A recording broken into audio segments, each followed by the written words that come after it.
Greetings, Agent. Prepare your defenses. Initiating match.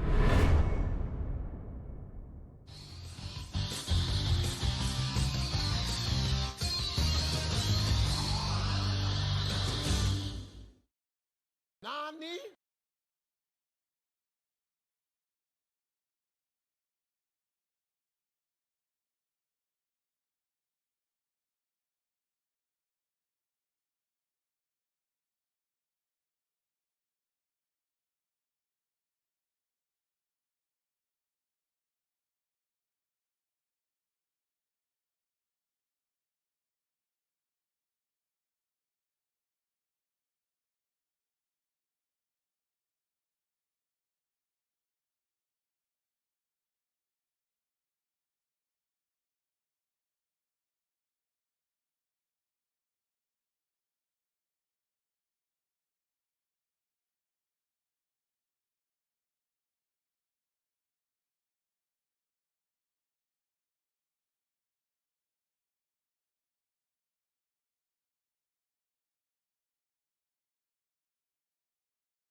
Okay. I guess it was disabled for some reason. Anyways, let me go ahead and make sure that we are in the proper place, as we should be. Yep. Okay. Window capture, perfect. So that's where we should be. So yeah, the remix you were listening to earlier, John, was actually this remix of the Club Penguin Dojo theme if you grew up on Club Penguin, and why the heck is my... Oh. Yeah, that's because I was playing Pokemon and I needed to position the face cam somewhere else, that's why.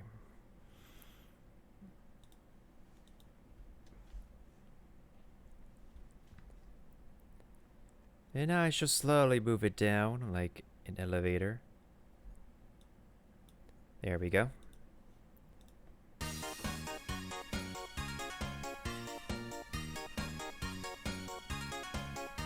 Okay, but that's not what we're here for. I might end up making this like an actual, like, if I get the highlight videos for it, I will actually make a compilation, maybe to like put it on social media and YouTube, but... Well, apparently this month, Nigel Ng has made headlines for reacting to BBC's, you can see in the search results right here already, their so-called egg fried rice recipe video. And I've watched his video, and his reaction, while at the same time is like spot on accurate, it's also like genuinely freaking hilarious. So I'm gonna actually look at this video myself without anybody's reaction, and well, obviously it's gonna be disgraceful. And let's see here. It looks like BBC Food has actually removed the actual video. So it's... Hold on a second. Does BBC actually have an official YouTube channel? Or I need to actually look up this up for myself while I... Because I want to watch this in high definition quality to roast the heck out of this. Because... Hold on. Maybe they took down the video after the reaction, which is probably what happened, honestly. Because I don't... Because I don't see it anymore.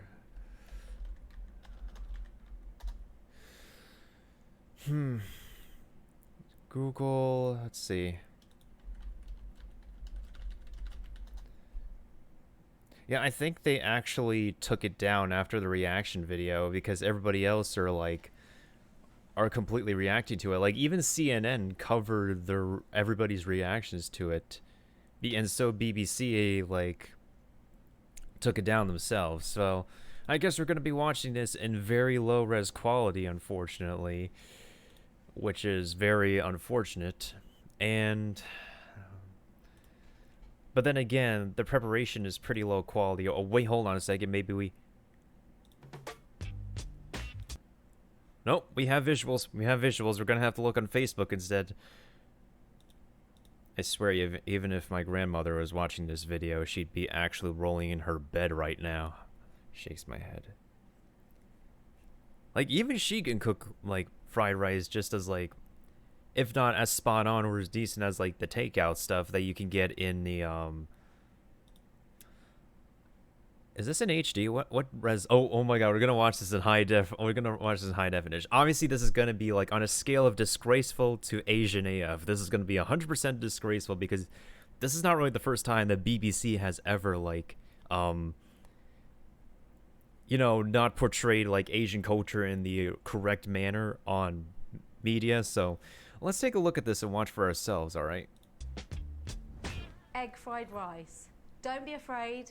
This is really simple. What is there to be What is there to be afraid about egg fried rice? Like, literally, like when you do Asian cooking nowadays, you can just like, well, lots of times we just like wing it. Like, if we need like a glug of an ingredient, we just throw a glug of an ingredient. If we need like a handful, we just throw in a handful, and it still tastes damn good. It's like Southern cooking in a way too. Like, when you do American Southern cooking, you tend to wing it as well. But also at the same time, like, we're talking about like British programming here. It's like lots of times the Brits don't tend to like season their food very well. So exactly, from the reason you're about to be so. I mean, look at the host's face right here. Like, you can clearly tell. Like, if you zoom in, straight up zoom in on her face. Hold on a second. I'm actually gonna modify my window capture real quick. Let's just zoom in on her face. Like, just like zoom in right there. We don't like forget having me as a close-up. Let's have the hostess's face as a close-up, okay? That's just the face of begging to be fired and completely removed from this program right away. Like, completely. Now I shall actually make sure my window capture is appropriately sized again. Reset transform, and then we're going to go back to watching her cringe at her own performance. It's cheap, it's delicious, really satisfying, and it's like a takeaway, but you haven't paid £8 for it. Do people really need to pay £8 for a takeaway fried rice? And okay. So a lot of people get afraid of cooking with rice. Yes, I know people are going to be cringing at this. She's putting rice in a freaking mug. Who puts... I mean, if you don't have the measuring container or a rice cooker, I guess this is one way to go about it, but also at the same time, it's, meh.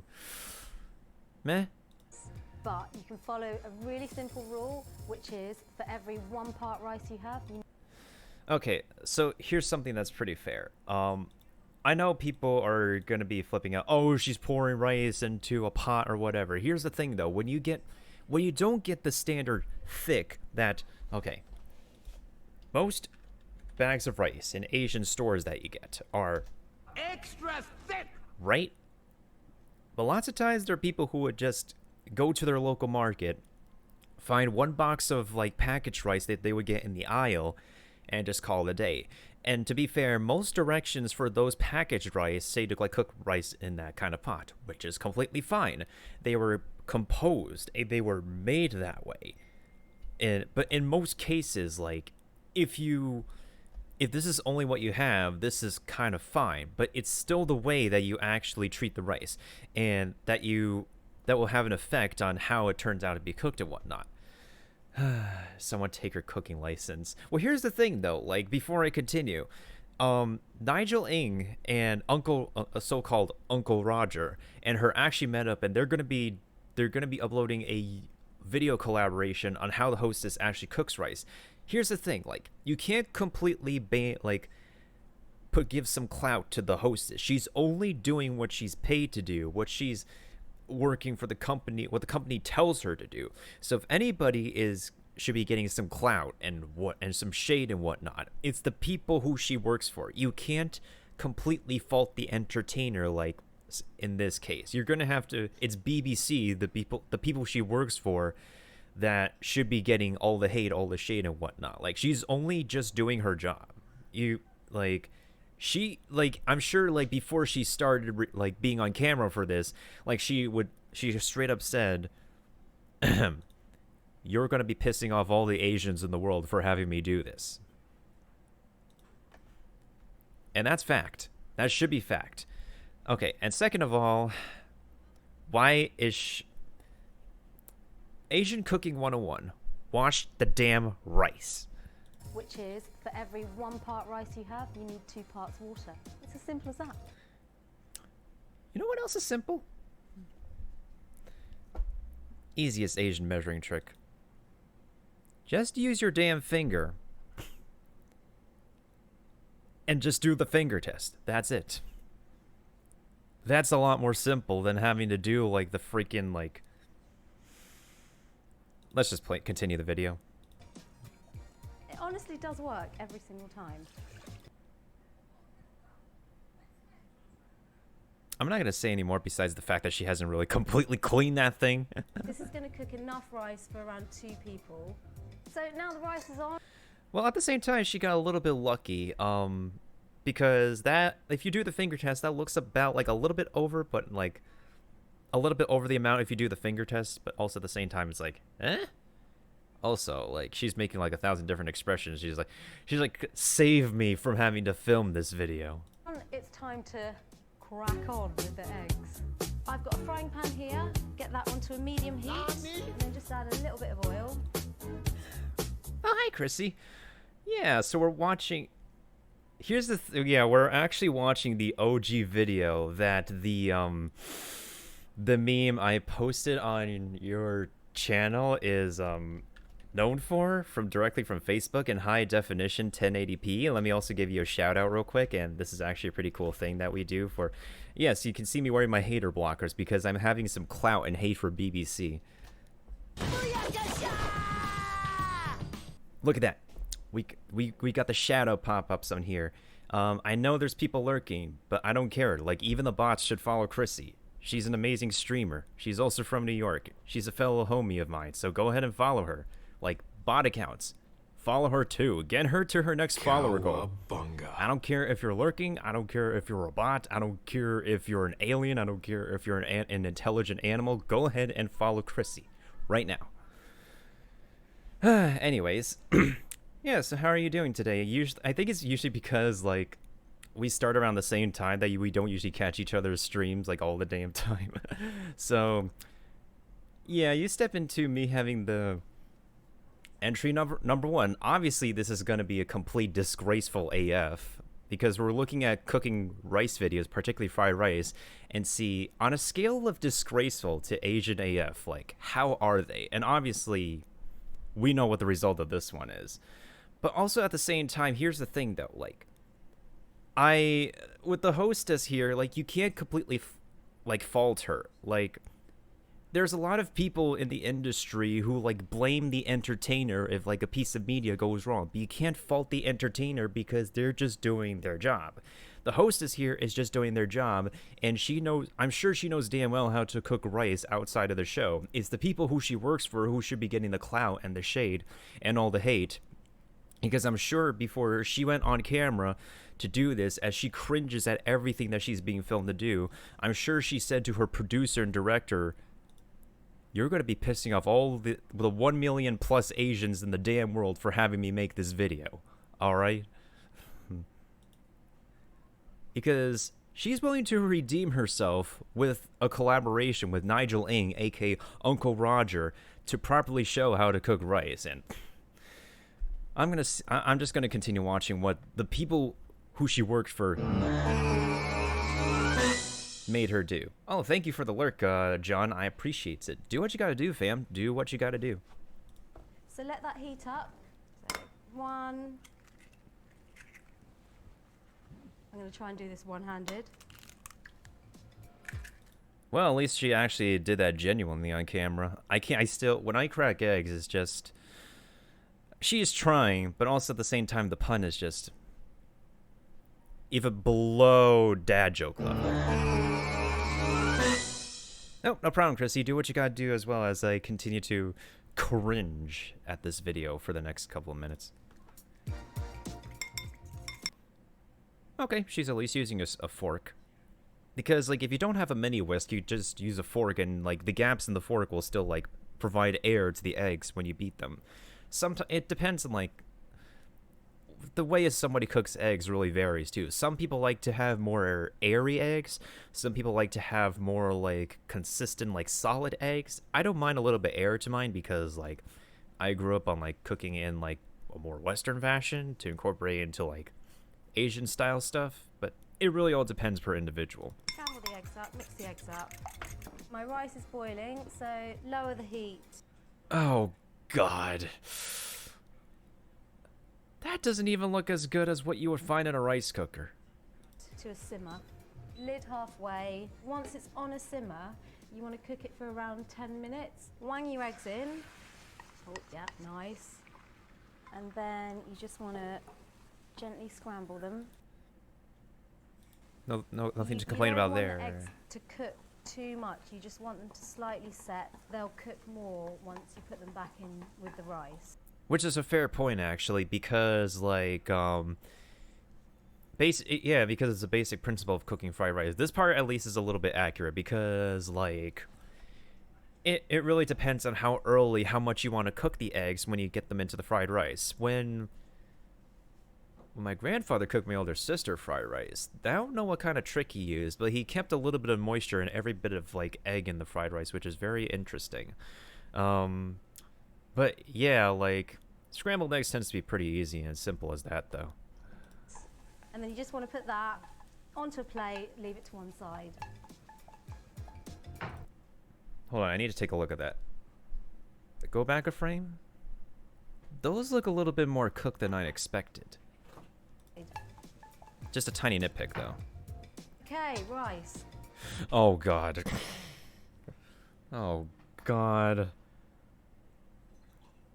If you were to cook rice in a pot on the stove, this is not even like your typical stovetop. This is one of those induction stoves. But also at the same time, that requires obviously more than 10 minutes. You think 10 minutes is enough to actually, first of all, like on top of you not washing rice before you put it on the induction stove, you think 10 minutes is enough to actually consider this okay? Oh my God, if you got BBC, you have to understand, if you want to perfectly cook your damn rice, you gotta clear the water out. Moisture is one of your worst enemies to cook a fried rice. Jesus Christ. Oh my God. We are looking good. That is not looking good at all. She's just saying what's on the script. Drain it.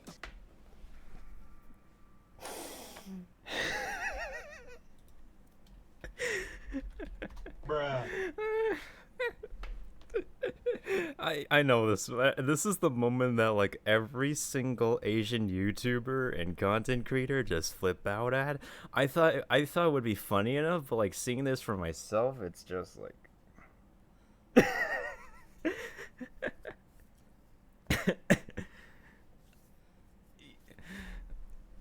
Are you seriously making congee, or are you? I don't know what the heck you're making because like. The rice has. Look, she didn't even get all the rice out of the pot either. Like, get every single speck for crying out loud. Quite a lot of starch in it, which will make it a bit.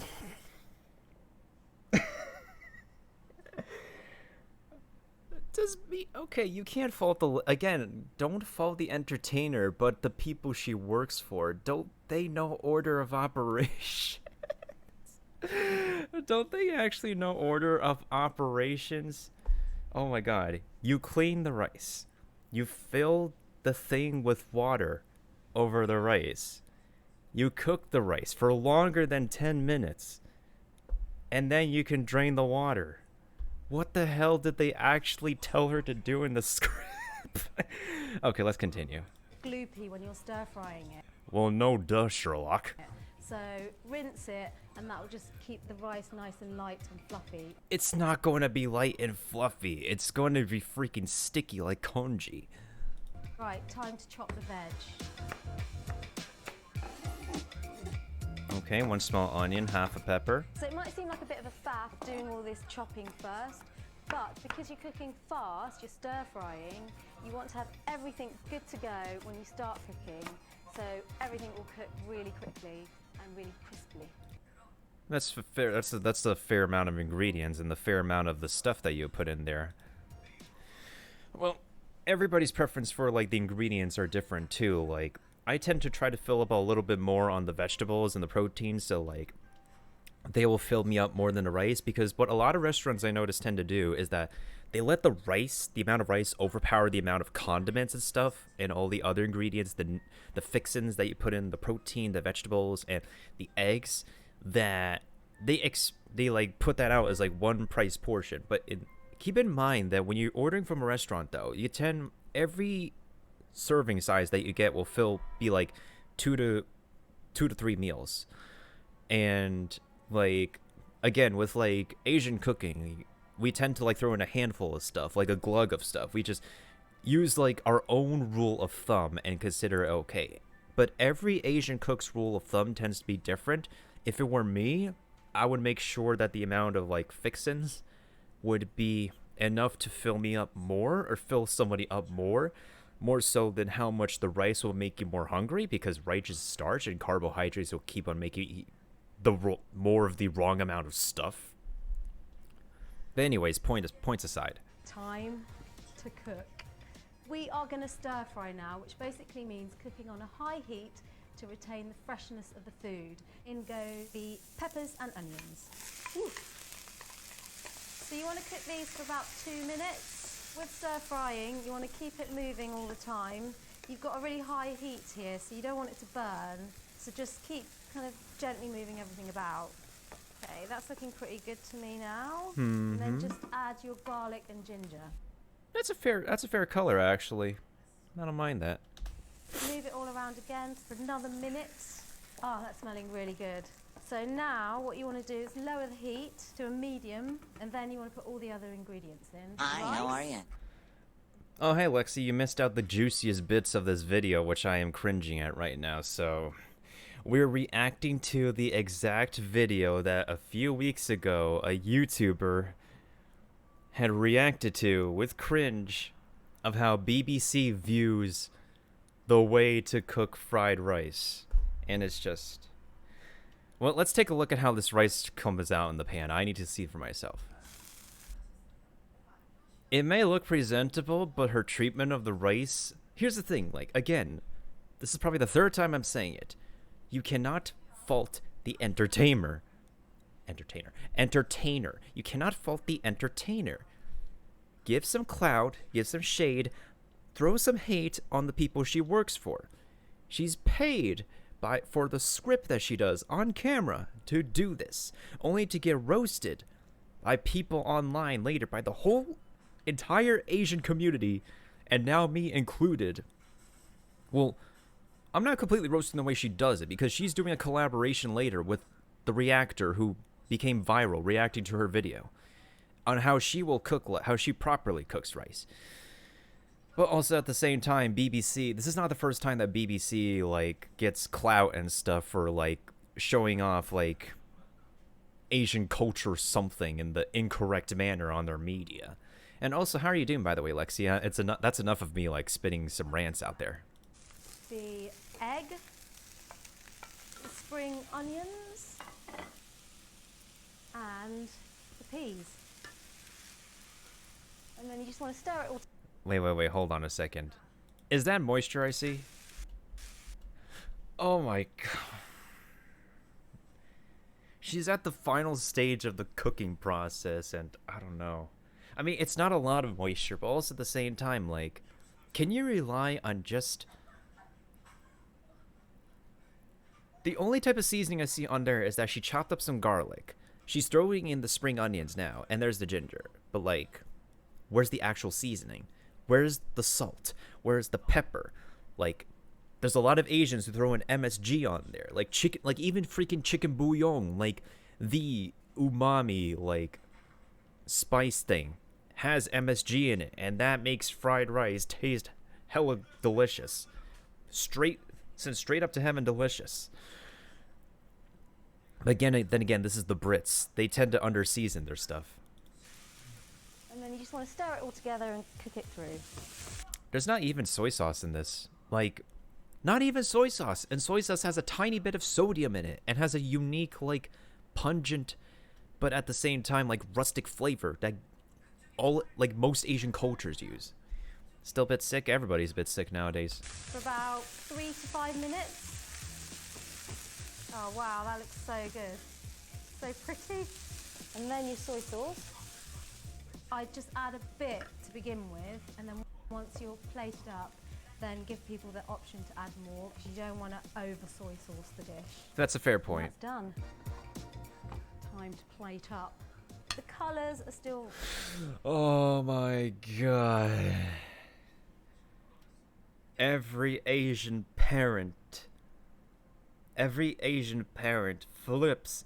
She's using a metal utensil on freaking... Oh my god. She's using a metal utensil on the...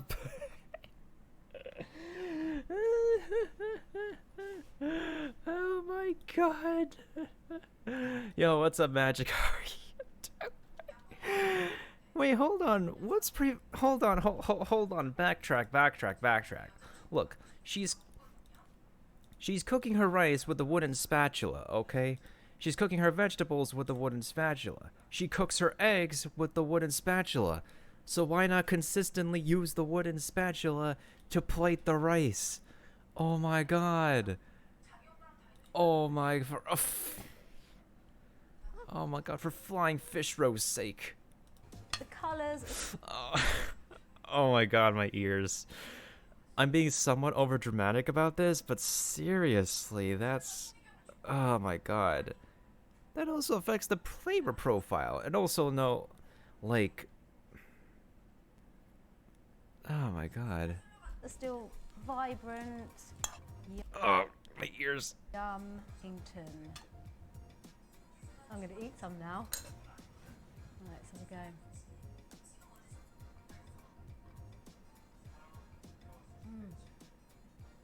That's absolutely delicious. You can taste the ginger, the garlic, veg is still fresh. Really, really good. So delicious. I'm very proud of myself. You could see the look on her face that she's actually cringing just for the camera. Like, she's just like being polite just to say that she's proud of herself just for the camera. But you could clearly see the cringe in her face that she knows she could do better, but this is what the people she works for pays her to do. But to be fair though, like, at first this looked like, through photo editing and camera settings and whatnot, this looks okay. This looks okay at best. But of course, like, if you mistreat your rice in the beginning, then your fried rice is definitely gonna fail. Fried rice tends to be best used with leftovers. It's like one of those dishes that you throw together with leftover crap you have in the fridge when you don't know whatever the heck you want to make. It's like what I tend to do with leftovers all the damn time. Like, even my older sister would like take whatever leftovers are in the fridge and just like throw it all in, like with rice and noodles in the pan. That'd be a meal. Easy fixins'. But at the same time, this is BBC we're talking about, so obviously that's a Oh, actually, Magic, do you want to know the answer to that? Let me show. Well, let's go ahead and back and show you. Here's the beginning of the video, okay? So The eggs. I've got a frying pan here, but you can follow a really simple rule, which is for every 1 part rice you have, you need 2 parts water. It's as simple as that. This is the beginning of the video. Now, does she wash the rice in the beginning? No. But when does she actually wash the rice? Right about here. We are looking good. Drain it. The rice has quite a lot of starch in it, which will make it... This is 2 minutes 21 seconds in, and then she decides to wash the rice after she cooks.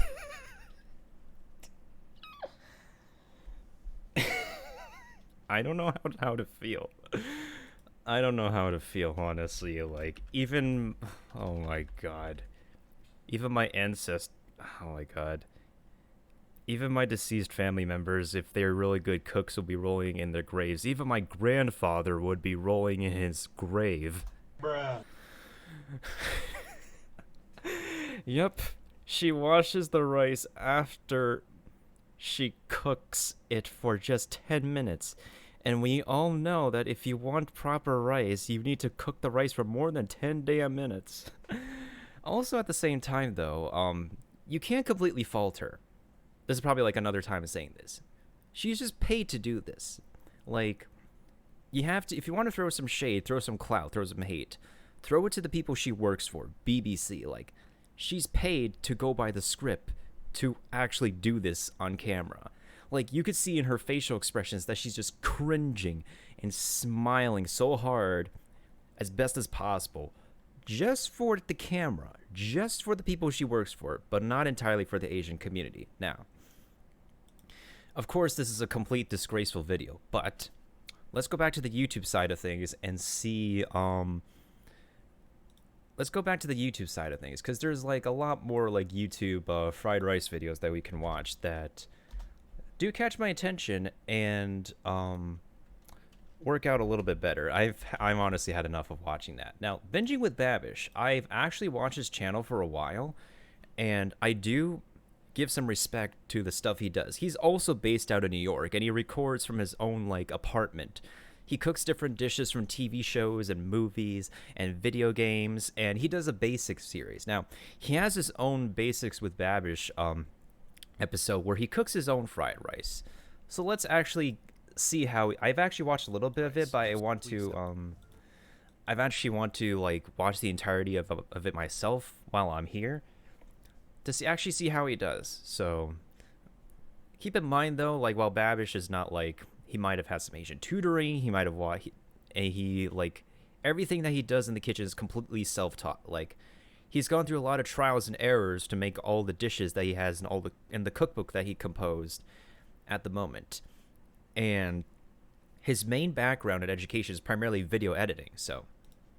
Hey guys, this week's episode of Basics is sponsored by Blue Apron. Blue Apron is a meal kit delivery service that's a great option. I hear Blue Apron has some like criticism for it, and they're reaching out to YouTubers and content creators to promote them because of like, to get rid of the clout and stuff that they have, like besides price point and ingredient quality and whatnot. And when I used to be in college, I used to have like I used to do the meal kit delivery service Home Fresh, and actually I'm pretty happy with like the cookbook I've developed from them. And if it weren't for them, I wouldn't be able to like open my mind to a lot more ingredients. And keep also in mind that like if you, the meal kit delivery services doesn't give you raw eggs, because raw eggs are really way too fragile for delivery. They will give you hard-boiled eggs for some recipes though, but again, that's besides the point. For anybody who's trying to cook more, cook healthier, or cook more deliciously. The first 100 people to use the link in this video's description to sign up for Blue Apron will get $60 off their first 3 weeks. As you can see, Blue Apron once again saves the day with quick, beautiful meals featuring instructions you can follow and ingredients you can pronounce. Honestly, that looks delicious, though. Like, not gonna lie, you're gonna get your fills of tapas and meals and churrascuros, or like whatever the heck that you get from the meal kit delivery service package every week for these meal kit delivery services. So, yeah, it's not the worst thing in the world to like order, but also at the same time, like, everybody can learn to cook at home nowadays in this day and age. After all, everybody does. All right, here's the start of the episode. Let's see how Babish does with fried rice.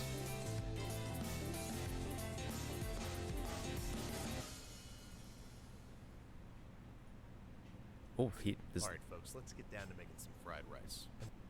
Interesting.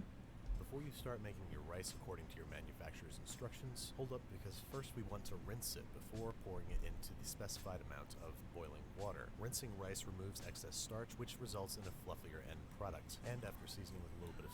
See, even Binging with Babish knows to clean the rice before you start cooking it. Even this man's knows to properly clean the rice. And actually seasoning the rice, you can do that. It's an optional step. Salt if we bake the rice in a covered pot at 375 degrees Fahrenheit for 20 to 25 minutes, you will find that you are met with perfectly cooked white rice. No sticking, no breakage, no goopy, gummy crap. It's easier to make and it comes out better. Now, fried rice is... Actually, I'm surprised. Okay, so here's a pretty interesting thing. Like, in most manufactured packaging for fried rice, like, yes, they will instruct you to cook it in a pot. That's fine if you don't have a rice cooker. Now, the fact that Binging with Babish actually took it a step further and actually put it in the oven to be baked. Now that's a hacked kind of thing. But if you look at the way that the rice came out, it's like steaming hot, and you barely see any moisture left. It's like it looks like fresh rice that came straight from the cooker. Not only that, but Babish, instead of doing 10 minutes, he doubled it to 20 to 25 minutes, which is perfectly acceptable to remove all the moisture that the rice is in the pot for. And the oven is actually a pretty good like tool for that, because like the oven is actually a pretty good tool for broiling, for roasting, and it's definitely the way to go for removing moisture from food. So definitely kudos to Babish for actually doing that. Funny enough, I actually have this probably about the exact same baking sheet that he's using right now. Always made from leftovers, so we need to let this chill completely, about 30 minutes at room temperature and then 4 hours in the fridge. Temperature. My man is on point with the temperature. See, like, here's the thing with cooking and temperature. It's very, very important. Do not underestimate temperature. It's very important. Like, it's one of the important numbers when you're baking pastry. But also at the same time, like, when you're cooking savory stuff, it's important too. Like, why do people let the meat, like steaks, rest after they come out of the pan? Because they need to carry over cooking.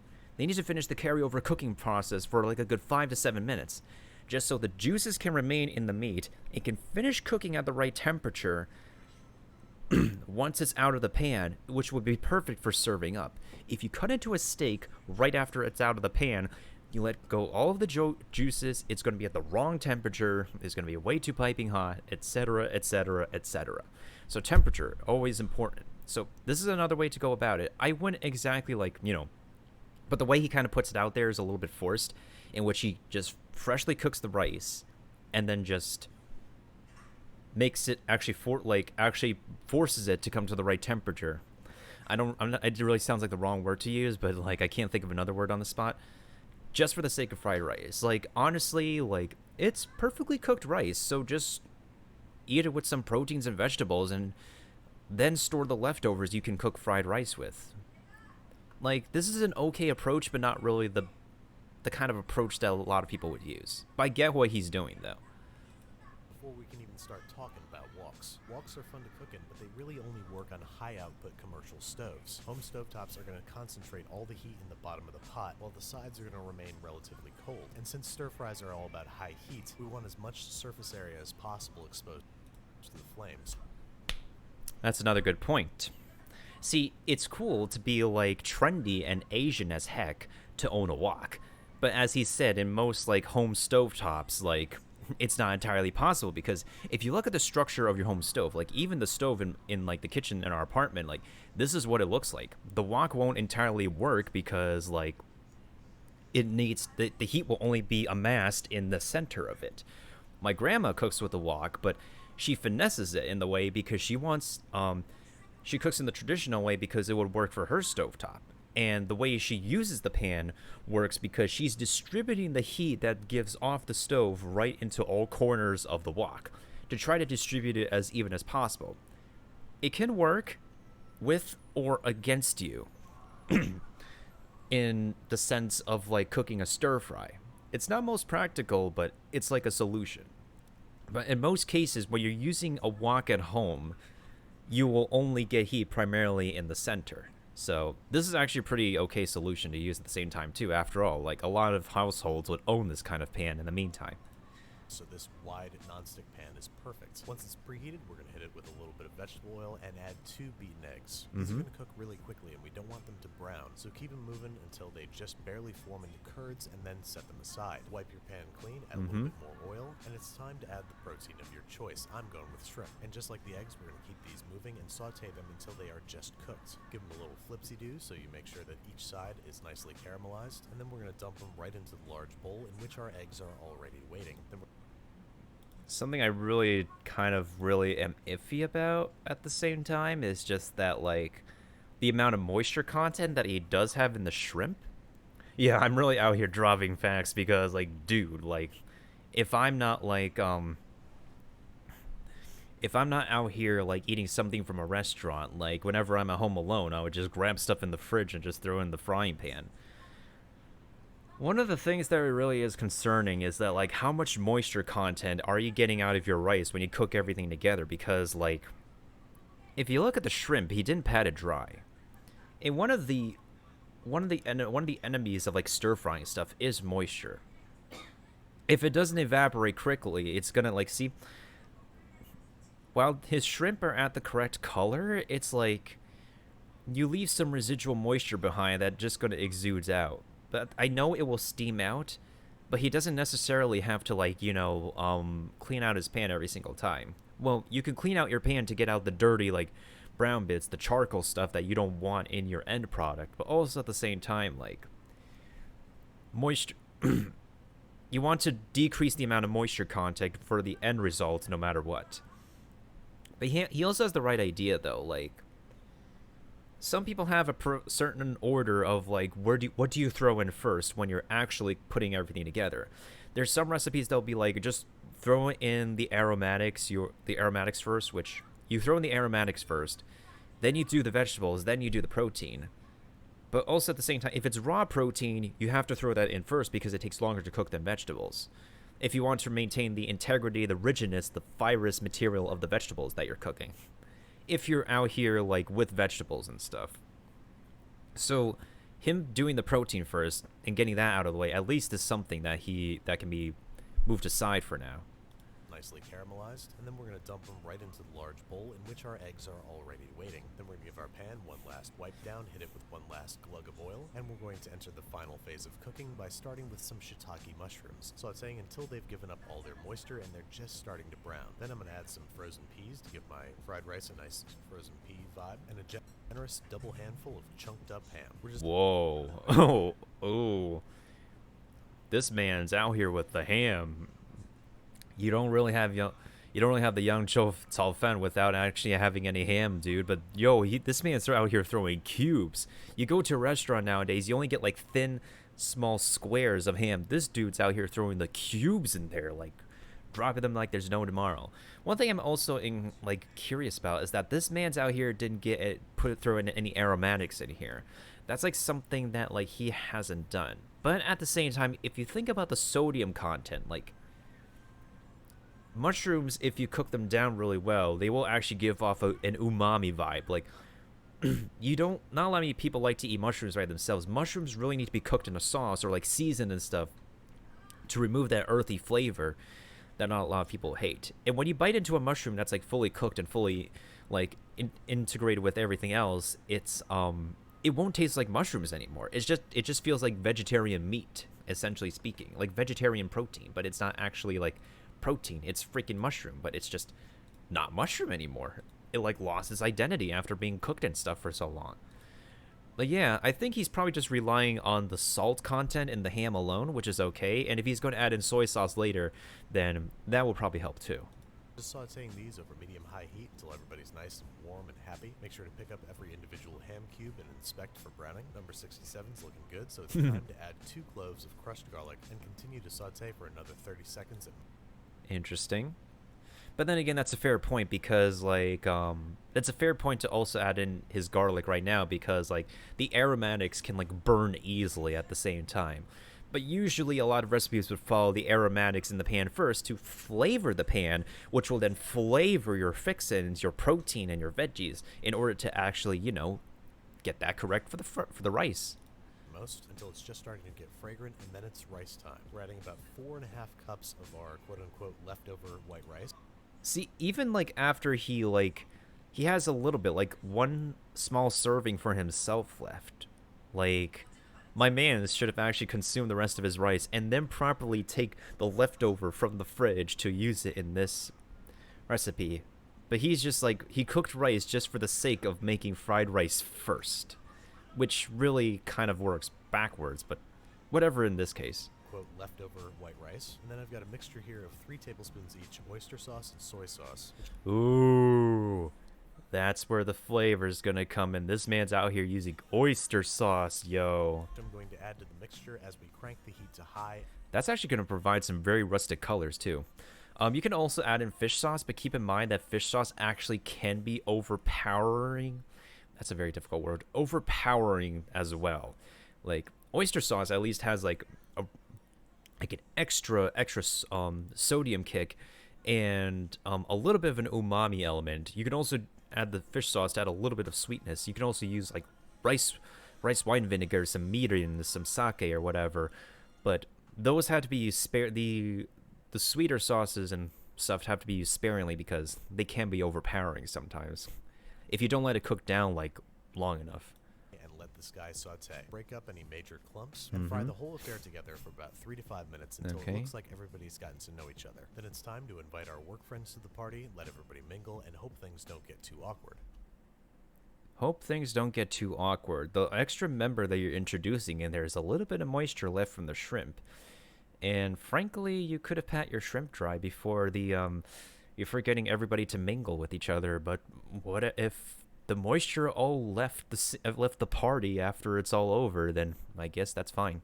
But it won't, because we're going to provide a little bit of social lubricant in the form of some vegetable oil. This man's out here just said social lubricant. I have no other words for that. He just cranked up from 1 to 11 very quickly for a fried rice tutorial. Okay. Thinly sliced scallions, and my personal favorite addition to fried rice, sesame seeds. Now by this point we've reduced the heat to low, and we're just going to give everything a cursory mix just to make sure that everybody's dancing and nobody's hanging up on the wall. And then the final and maybe most important ingredient is a big old dollop of butter.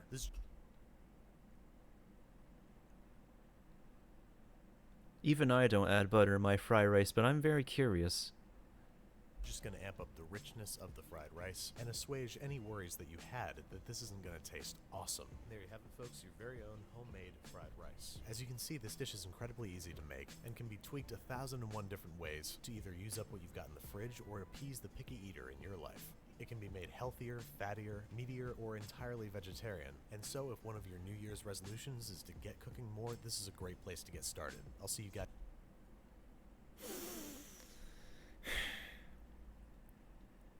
It's an Asian thing, okay, so, here's the thing. If you stick your utensils in the food, in the bowl like that, it means you're providing the food for the dead in the afterlife. If you want to have a presentable, like, yeah, so when you're putting utensils on, like, a plate of Asian food, you have to put it in a particular manner that, like, at the same time is picture presentable, but it doesn't mean that you're offering it up to the dead. Like, there's a thing in Asian culture in which we serve when people are dead in the afterlife, when we visit their graves or something, we present their food and their utensils in a certain way in which they're specifically meant, it's for them to pick up, it's for them to eat after coming back from the afterlife for a moment, like Dios de los Muertos with the Day of the Dead with the Mexicans. Asian culture has a certain thing with like offering food for the dead as well. Like it's also a particularly Taiwanese thing as far as I'm aware as well, and I think the Japanese do it too. I mean, after all, I did play Detention that one night, but yeah. So That's in 2019.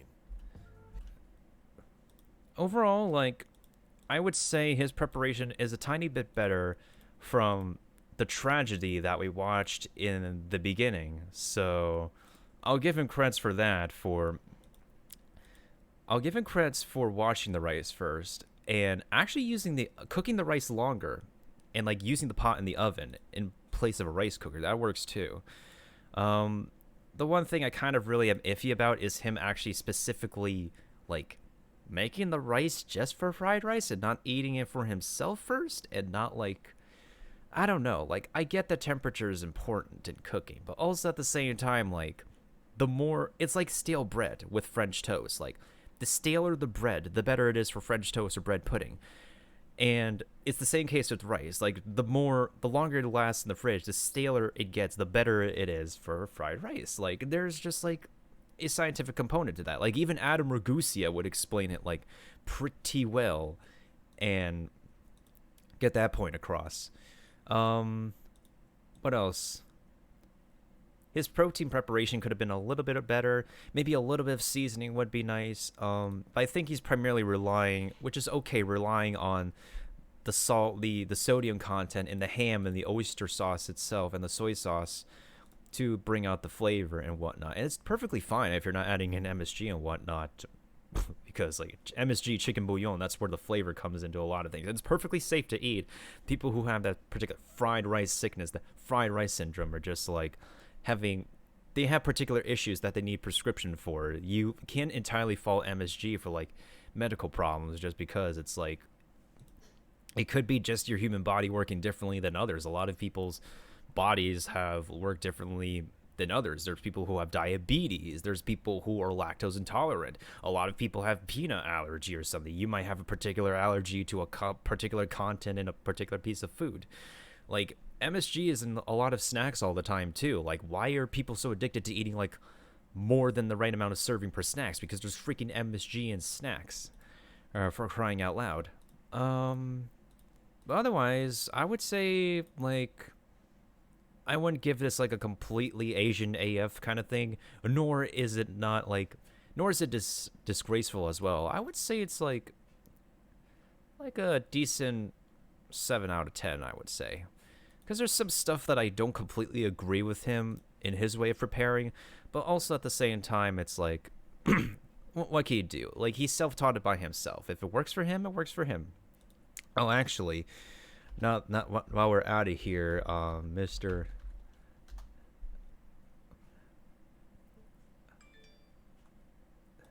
I want to actually watch the original. This is the original viral video that with Nigel Ng. This is a Malaysian dude who like grew up in the UK and whatnot. And there's even people who actually like other people who react to the same video too. And his video is the one that went viral and caused everybody else, every other Asian content creator, to like react to BBC's video. And well, it's pretty self-explanatory, but I'll show it to like anybody who's lurking, anybody who is like who's like having this stream in the background and stuff to get an idea of what the hell has been going on in the past few weeks on the internet with this dude reacting to BBC's video. Drain it. What's she doing? What's she doing? Drain the... Oh my god, you're killing me, woman. Hiya, drain the... The rice. She draining rice with colander. Hi. Hello, my name is Uncle Roger. Today I will react to a video sent to me by a fan. It's the BBC Good Food How to Make Egg Fried Rice. Wait, how does the heck is this recipe like 4 stars out of 5? And I'm not gonna question this any further. Video. What is BBC? Let me see. Is it like something dirty, like big black? Oh, British Broadcasting Corporation. Okay, I like that. We're off to a good start already. Okay.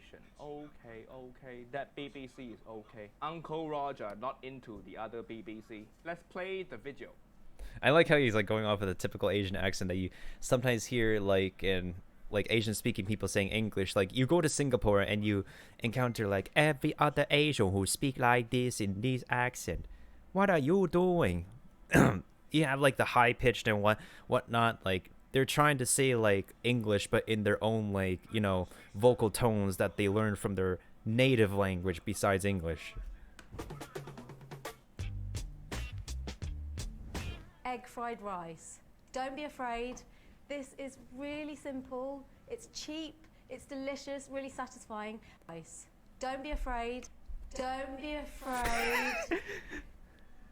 Who afraid of egg fried rice? It's the most common dish. Everybody eat egg fried rice. Who afraid? Why are you afraid of egg fried rice? Share your courage. Uncle Roger scare ghost, but you scare egg fried rice. Failure. This is really simple. It's cheap. It's delicious. Really satisfying. And it's like a takeaway, but you haven't paid £8 for it. Who pay £8 for takeaway egg fried rice? My God, they think money go on tree paying £8 for egg fried rice. £8. Hold on. If you're paying that much money for takeaway egg fried rice,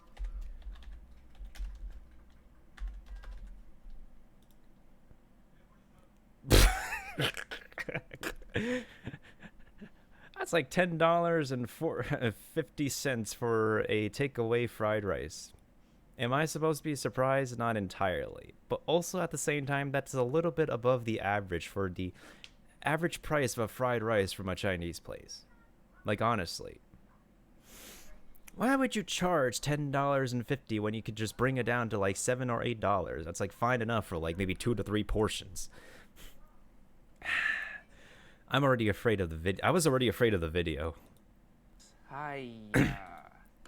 So a lot of people get afraid of cooking with rice, but you can follow a really simple rule, which is for every 1 part rice you have, you need 2 parts water. It's as simple as that. Why you measure water with cup? Just use finger. You put rice, put water until finger. First join the finger. That's how you measure the water, not with British teacup. Not with British teacup. Not with British teacup. Oh my god, that's not even the typical British teacup. That's just The first step all wrong already. I am not confident this video is gonna be good. Enough rice. dude. He's a comedian. He's like because of the situation going on, he's making videos at home, but he's an actual comedian, so he knows what he's doing. For around 2 people. So now the rice is on. Wait, so you don't wash the rice?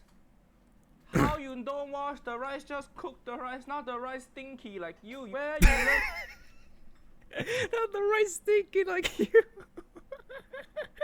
Oh my god, that is wrong, but at the same time, that couldn't be any more correct. How to make rice? Some white people cooking school or something. White people cooking school.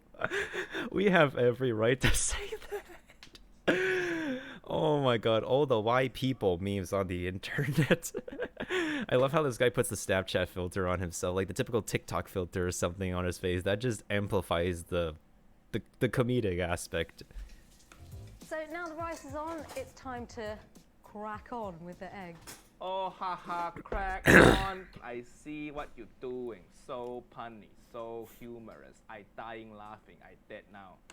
I've got a frying pan here. The Asian civilization would all be dead inside for all of us being disgraceful to our older generation. Get that onto a medium heat, and then just add a little bit of oil. So let that heat up. So 1. Okay. Egg and egg fried I'm rice. try and do this one-handed. Oh, okay. That pretty impressive. Pretty impressive. I give you that. It halfway. Once it's on a simmer, you want to cook it for around 10 minutes. You know what I don't like? Uncle Roger don't like induction stove. You know, those stove with no fire. Uncle Roger need the fire. Who use induction stove? It's so lame, so not satisfying. You go camping, you set up campfire. You don't set up camp induction stove. Oh, come everybody, come sit around this camp induction stove. Let's tell story. Let's make marshmallow. 10 minutes. He does have a fair point though, because like the way induction stove cooks, it's like it's so different than how you cook from a regular stovetop, right? Because like essentially speaking, you're cooking with freaking magnets. And the way the magnets conduct heat is a hell of a lot different than letting just a straight fire just heat up an entire pot or pan. Like there's some this is where like technology tries to be trendy and like more modern and upgrade and whatnot, but this is a case of where like you need to step back a bit, look back at what made something great and just develop from there, and not try to push out for something new that you're trying to get the recent generation, the latest generation and stuff to like get used to. Like if I were to like move and I don't have a stove in a new apartment, like I would just get my own like gas burner or something. Hey, what's up, Cheat? What? Thank you for joining in with us on our discussion of from Disgraceful to Asian AF. Like, how are these videos? Obviously, I've seen this video already, but I just need to have an open discussion about it. And we're now talking about but it really depends on per situation. I like the rustic stuff and stuff. I had to follow NSA induction as much as especially in a home environment. But yeah, I would say it's situational. But for like a lot of Asian cooking, it's not necessary all the time, especially for like rustic Asian cooking. For the most part, I would say. Minutes. Wang your eggs in. Wang your what she say? What she say? Wang your eggs in. Wang your eggs in. Don't put wang anywhere near your egg fried rice. Don't wang anything in kitchen, okay? That's how I got fired from Chinese restaurant. I didn't pay attention to that detail. I just like watched her pour the egg in the oil, and then but the fact that he actually took notice of her saying that is just oh my god. Onto a plate, leave it to one side. Okay. Okay, rice. Oh no. We are looking good. The rice not looking good, you lying to people. So wet. So wet, pause. But yeah, like,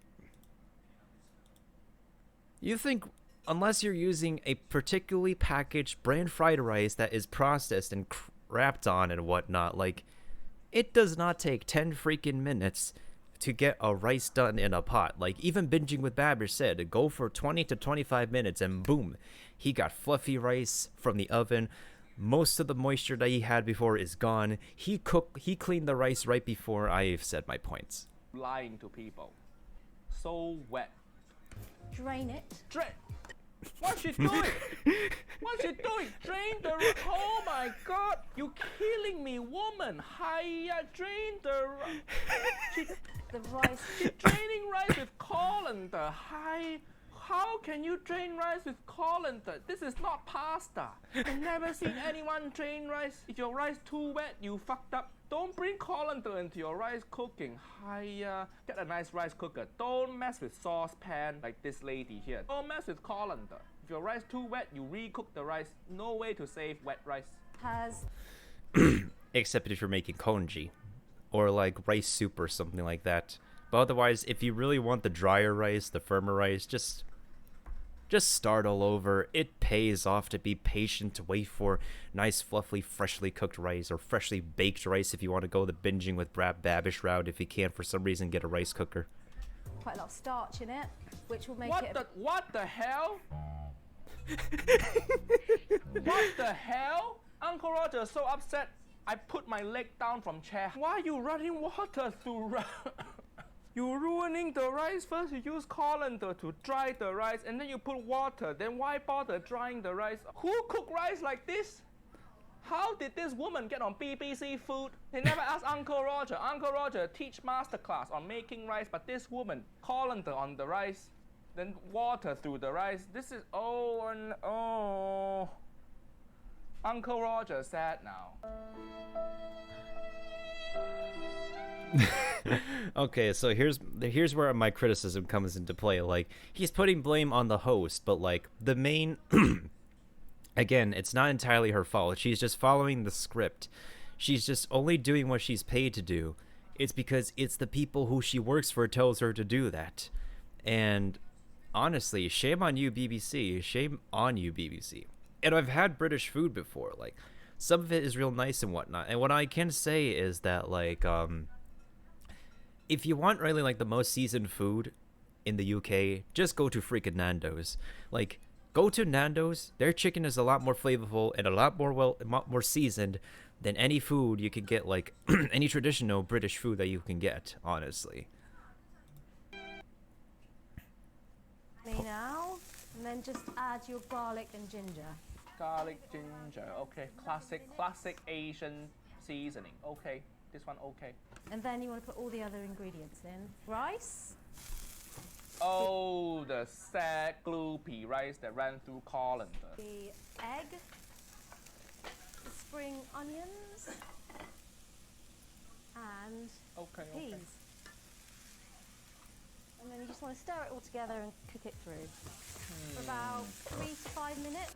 This look okay, but look too healthy. Where your MSG? You don't use MSG. How to make good egg fried rice? It's just white people egg fried rice. White people egg fried rice. White people.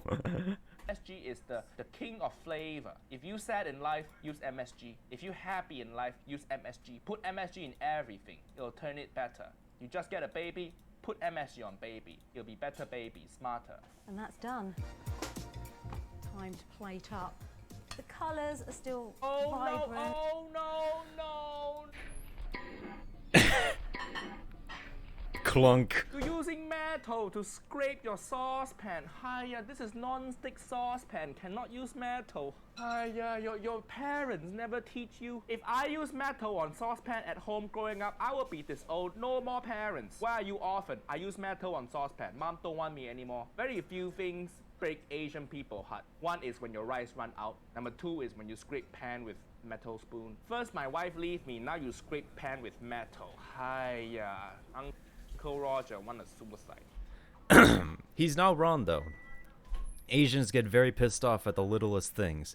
Not cooking rice when somebody gets home, running out of rice, running out of noodles, running out of the staple of ingredients, running out of well, I mean, you can neglect running out of eggs. You can always like cook Asian dishes without eggs. Not doing well in school obviously like pisses people off. I don't know, there's always the littlest things that like pisses people off and always cause like a lot of the younger Asian generation to be mentally disabled and get PTSD, depression, anxiety, ADHD, autism. Yeah, a lot of us are mentally disabled because we piss off our parents and our aunts and uncles and etc. and everybody gets pissed off at us. So delicious. I'm very proud of myself. Why are you proud of yourself? You messed up everything. You scrape saucepan with metal. You dry the rice and wet the rice and dry the rice with colander. You don't use MSG. Why this woman proud of herself? Egg fried rice. Uncle Roger know how to make egg fried rice, and Uncle Roger 3-year-old. And this lady, 34, making egg fried rice on induction hob. Oh, I'm so proud of myself.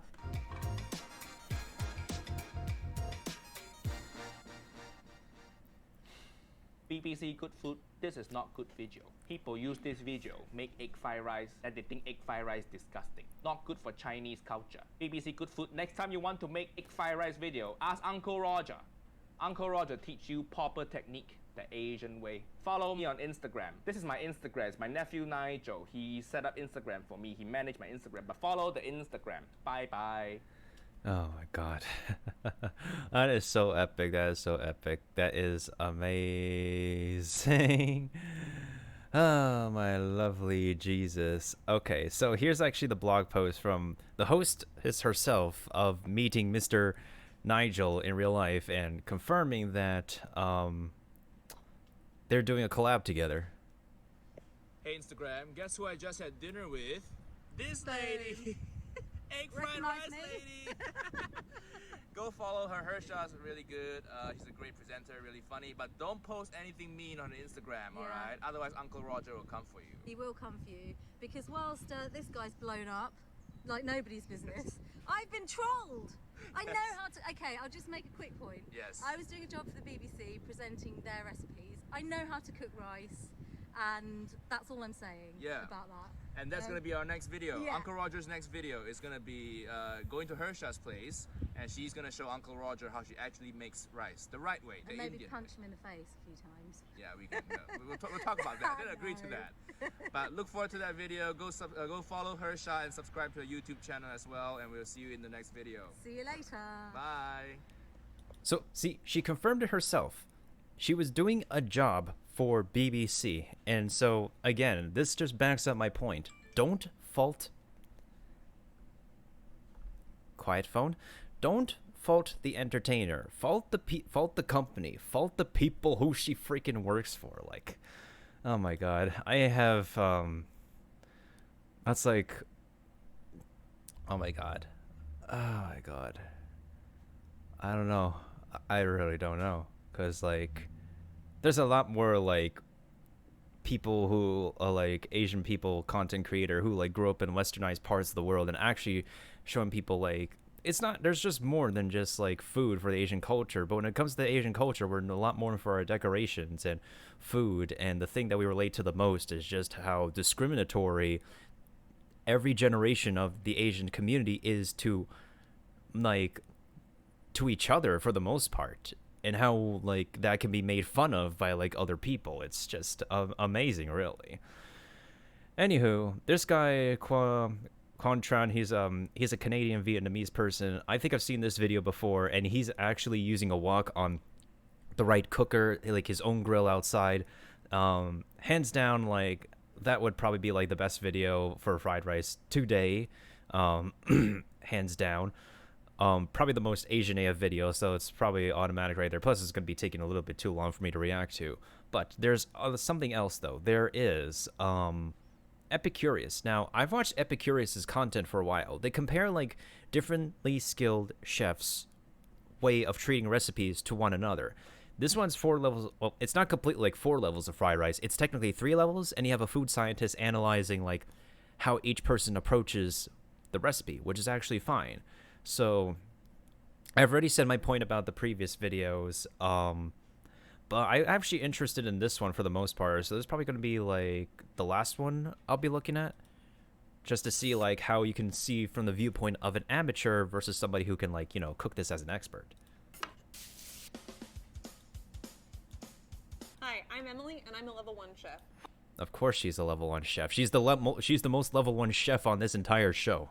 I'm Lorenzo, and I'm a level 2 chef. Hi, I'm King. I'm a chef instructor at the Institute of Culinary Education, and I've been a chef for 20 years. Why? Okay, video editing criticism. This is difficult to read. Can you put this in a different color? He's wearing a chef's jacket that's completely white. Your background is completely white. How the heck am I supposed to read this? It's like looking at Suicide Squad and trying to look at the title sequence where you can't see the words on the title sequence of Suicide Squad. Jesus Christ. For 20 years. Oh, thank you for the lurk, Magic. I appreciate it. Hangover fried rice, basically. I would love to level up someday, but this is not the recipe that's going to get me there. Hangover fried rice. That sounds just about right, honestly. I was born eating fried rice. Just a fun combo that you can really kind of mess up and still be good. Whenever we have something in the fridge, kind of put it together and make fried rice. Today's a little bit elevated.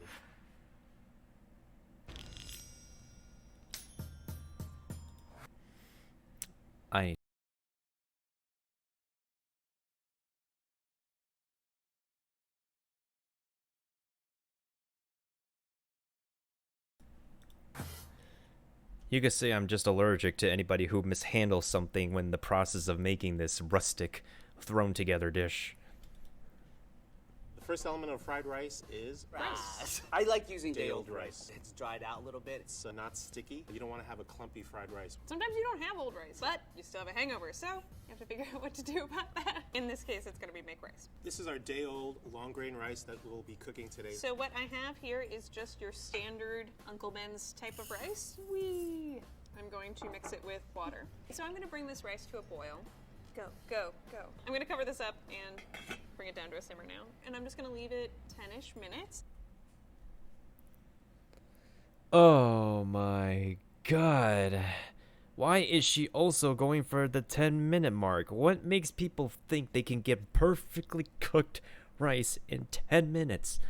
Double the time. It pays off to wait an extra 10 minutes at least. Jesus Christ. Hey, what's up, Kenny? How you doing? And my rice. And no, it's not. It's allergy season, and I hate having allergies, but what can you do? It's cooked. Look at that. I'm too. Well, to her credit, it is Uncle Ben, and Uncle Ben is tailored in a way in which you do express cooking, and your rice just ends up like that because it's Uncle Ben. It's not traditional Asian rice. It's cooked. Look at that. I have 2 kinds of protein going in. I have Spam. I love Spam. So this is Spam. Oh, okay, Sort of like a why the heck am I not watching this in high definition? I need to watch this in 1080p. cold cut. I'm gonna slice it up to put into my fried rice. So I've got some bigger chunks, and then I'm gonna make these ones some smaller chunks. Actually, that's a pretty good ingredient.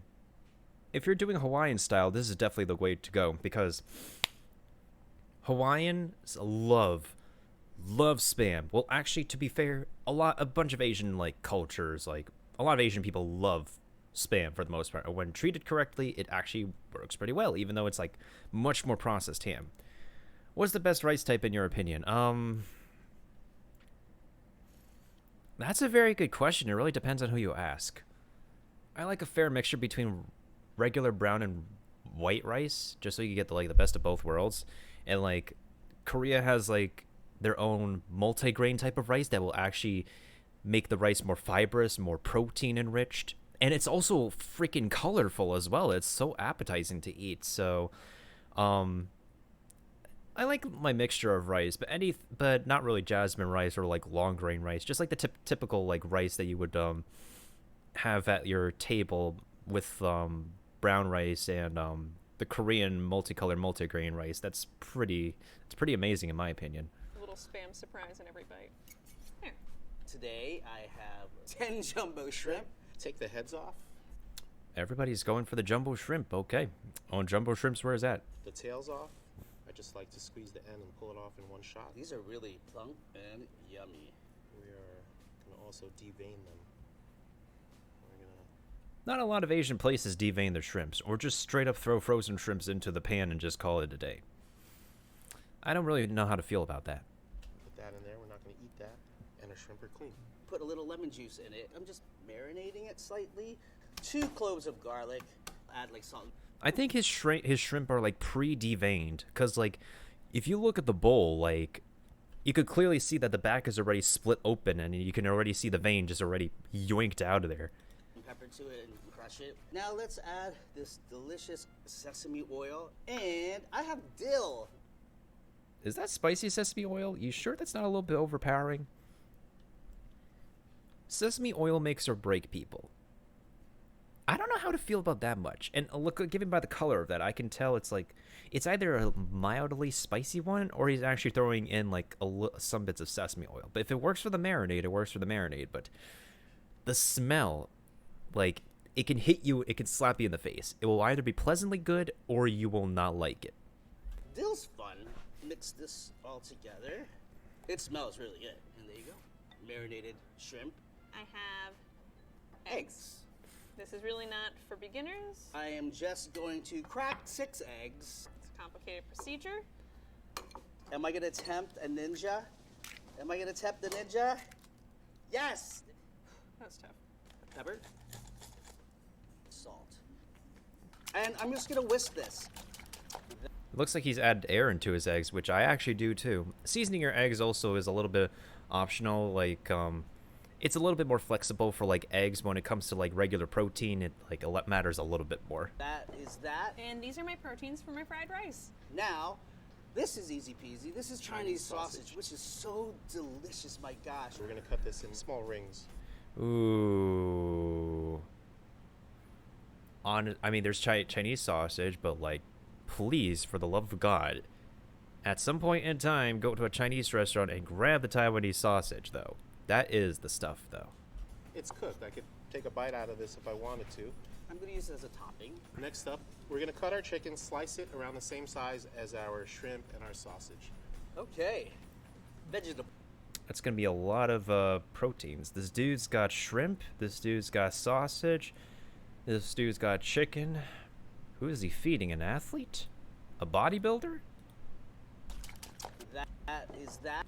And these are my As our shrimp and our sausage. Okay. Vegetables. First thing I'm going to do is the Scallion. That'll be quick and easy. Mm-hmm. I'll save you guys for later. The scallion I'm really only going to use as a topping at the end, but I'm chopping it up now because now's as good a time as any. Seize the day. Carpe diem. For the saute.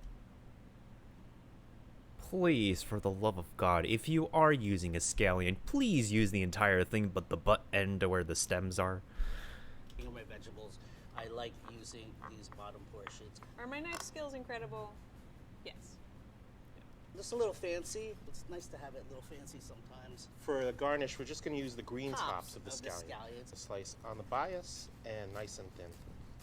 And this will just be that pretty little accent on the top of the darn dish. And the next thing I will do is grate my ginger. Absolutely. I'm just going to chop off a little limb here, peel this carefully, grate my ginger.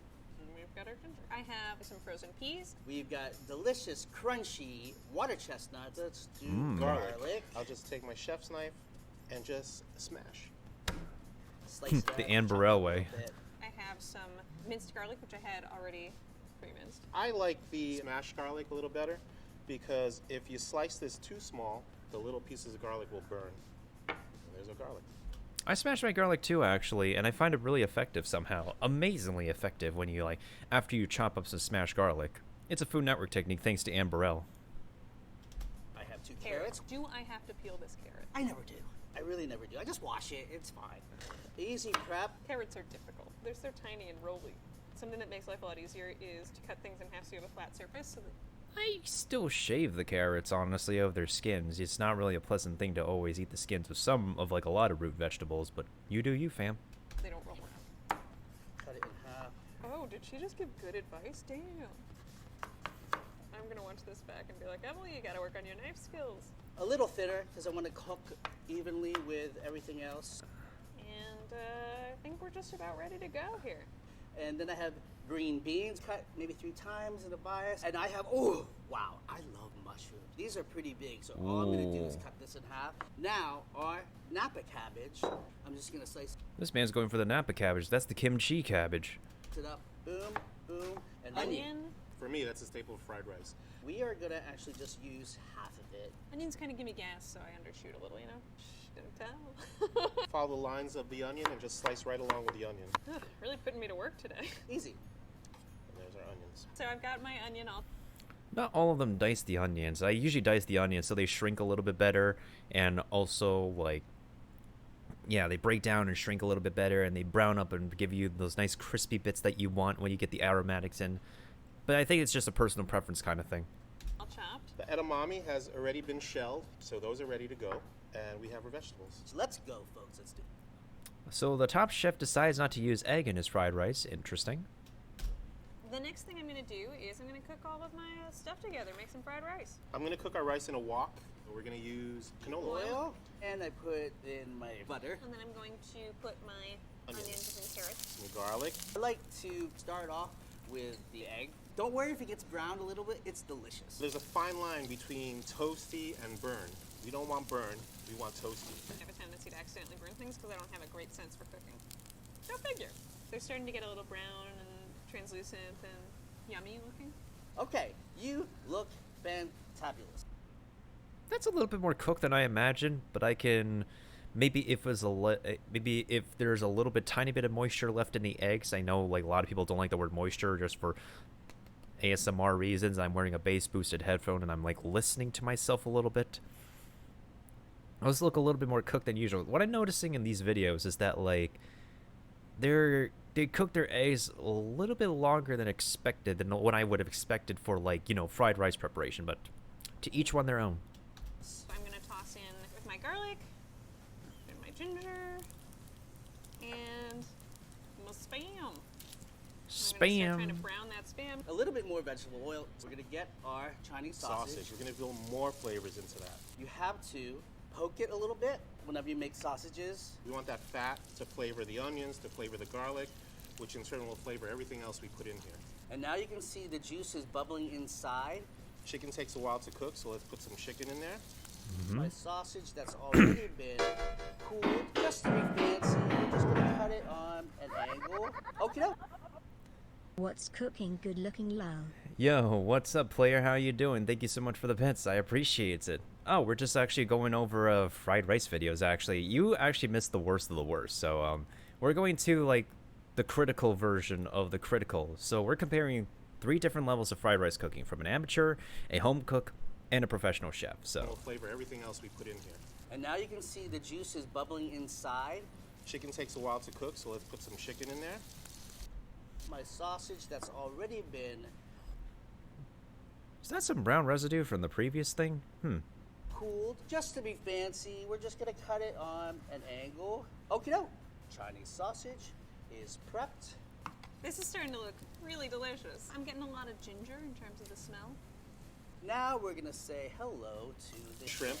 It's been marinating a little bit because I have lemon juice. You can make it rubbery if you overcook it. So stay here, don't leave your pan. Just watch these guys. My biggest problem when it comes to cooking is that I'm incredibly impatient. And you can see the shrimp changing now from that opaque color. They're starting to turn pink. which means they're getting cooked. That smells really good, you guys. We haven't reached that point yet where you can smell through the videos, but you soon will. Yum. I'm gonna take it out. And if you think I didn't cook it enough, it is still cooking in this lovely jubbly bowl. So He has a fair point. Carry over cooking. And you're going to throw in the protein last because it doesn't need to cook anymore. this was a big half onion. I'm just gonna put these guys in. Oh, hello, red pepper flakes. Put the green onions in. My garlic, sesame oil. Okay, so this is something I would do. Like, you would... usually I would put in the aromatics first, but sometimes I make the mistake of letting them become a little bit more, like, burnt. Giving a charcoal kind of element that I didn't really need. But also at the same time, this is also a good idea to just throw in the aromatics with the vegetables. But also at the same time, though, like, if you're using pre-minced stuff, there's gonna actually... moisture content in the pre-minced stuff will disrupt the flow of cooking, like, your vegetables first. Do we already know which one is which? Which one is what? Kentucky mushrooms, water chestnuts, little salt, little pepper, Napa cabbage, rice wine vinegars. This man's out here using rice wine vinegar. I applaud him. Everything is pretty much cooked down. We're looking really good right now. Let's go in with our rice. I'm gonna add some garlic powder and also a little bit of salt. Maybe Garlic powder is actually a pretty good idea. not the ideal rice for this situation, but it is better than nothing. Let's let this get hot again. And I'm just tossing my frozen peas in here. And you are going to go right in this. I'm just mixing it together. We're gonna put a little oil in here, and I'm just gonna crack For our eggs, half will Ah. also be my topping for later. Mix our egg. Oh, okay. I see what this I see what this man is doing. So, this is something I see some Asian chefs do, and that's a pretty good idea. He cracked the egg. He made a crevice in the middle. It's like when you're making pasta dough and you're opening a hole in the middle just to throw the egg in there to actually give the dough body. He's actually doing like something similar with the rice in the wok. Like throw the egg right in there and then cook the rice along with the egg. So the egg not only acts as a coating for the rice, but it also can actually come out to the consistency this man's wants for the egg in the rice. This is something I think Jetila from Food he also does with his fried rice, but he actually adds chicken bouillon to his fried rice, and chicken bouillon we know has the good stuff, the MSG. So this is actually a pretty good idea that this guy is doing. Throw in some of our edamame beans. The sauces that I have here are Sesame oil, not too much, just a little bit. because it is pretty potent. A little bit of soy sauce. We're gonna eyeball it, you guys. And this is rice vinegar. And we're just gonna mix those up. Ah, she even also used rice vinegar. Oyster sauce. Love Oh yes, give me the oyster sauce. this stuff. I'm going to add my eggs in. I'm gonna And she's adding her eggs in last. I don't know if that will cook long enough. try and get the egg kind of all over everything as much as I can because the egg makes everything delicious. The egg does a lot of the hard work of this fried rice. Now, hello, lovely juices. Wow, wow, wow, wow, wow, wow. Oh. Interesting idea to pour in the leftover marinade to actually add a little bit of a sauce content to the fried rice. Wow, wow. Yowzer, folks. Now, in you go. Warm it through. Don't need to cook ya. And one of my secret weapons, crab paste. Crab. I've seen this ingredient in Asian markets, but I've yet to try it in a fried rice. And it's an experimental recipe too, so you never know. A little bit goes a long way.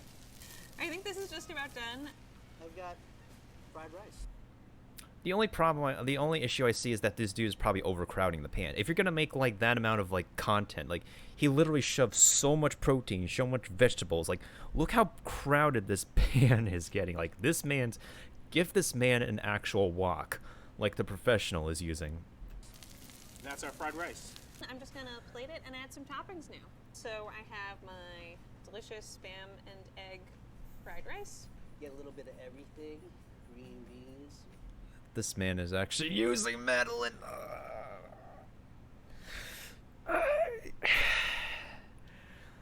Oh my god! I had faith in you, man. Then you decide to use metal and a metal utensil and a non-stick. What are you doing?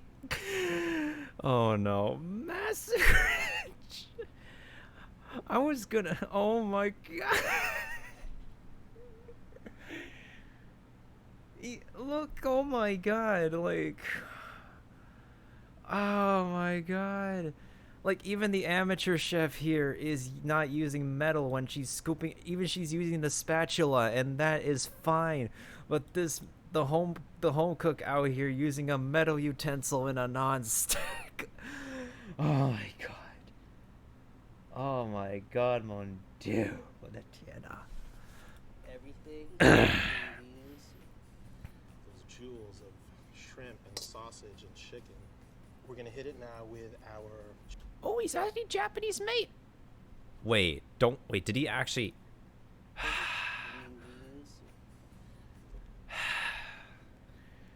Why does even the professional chef do it too? Why is the amateur chef the only one who's actually like... See, there's people who argue that like using a metal utensil will not really have much enough an effect, but also at the same time, like, keep to using a wooden spatula, folks.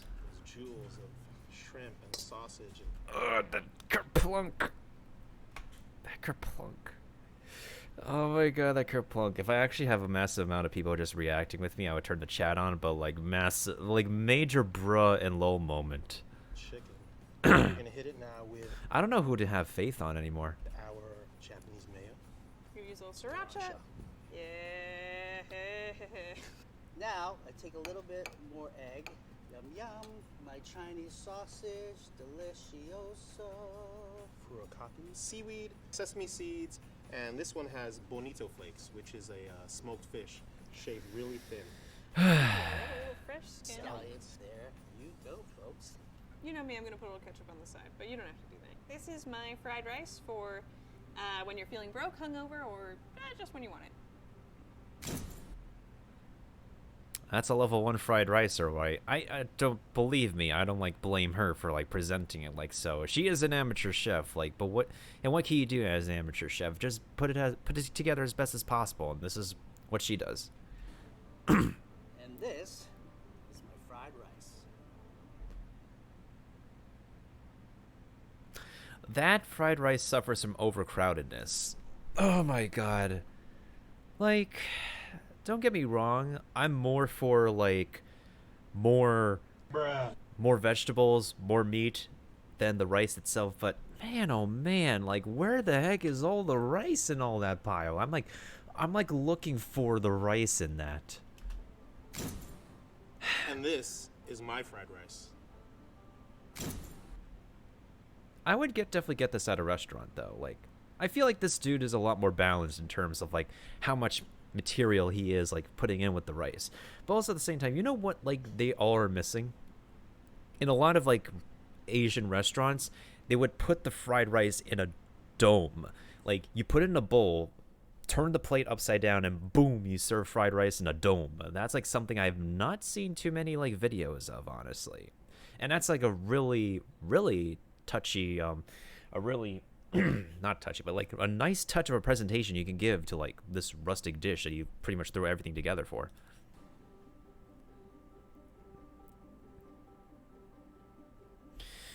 I hope it tastes as good as it looks, because I think it looks really good. Yeah. It just sings. Typically, to be humble, it'd be an 8-ish. I'm giving myself a 10. Why not? You know that mouthfeel from the shrimp, from the crab paste. You taste every little component in there, which is great. I'm gonna have another bite. Fried rice is a dish that truly only is limited by one's imagination and what's left in your refrigerator. Honestly, like they should taste each other's dishes just to be like, you know, to give like their own comments, criticisms for themselves. And I agree, like, of course, like what they cook, they think tastes good, but if I showed my cooking and then Ada would have been like, bro, this is ass.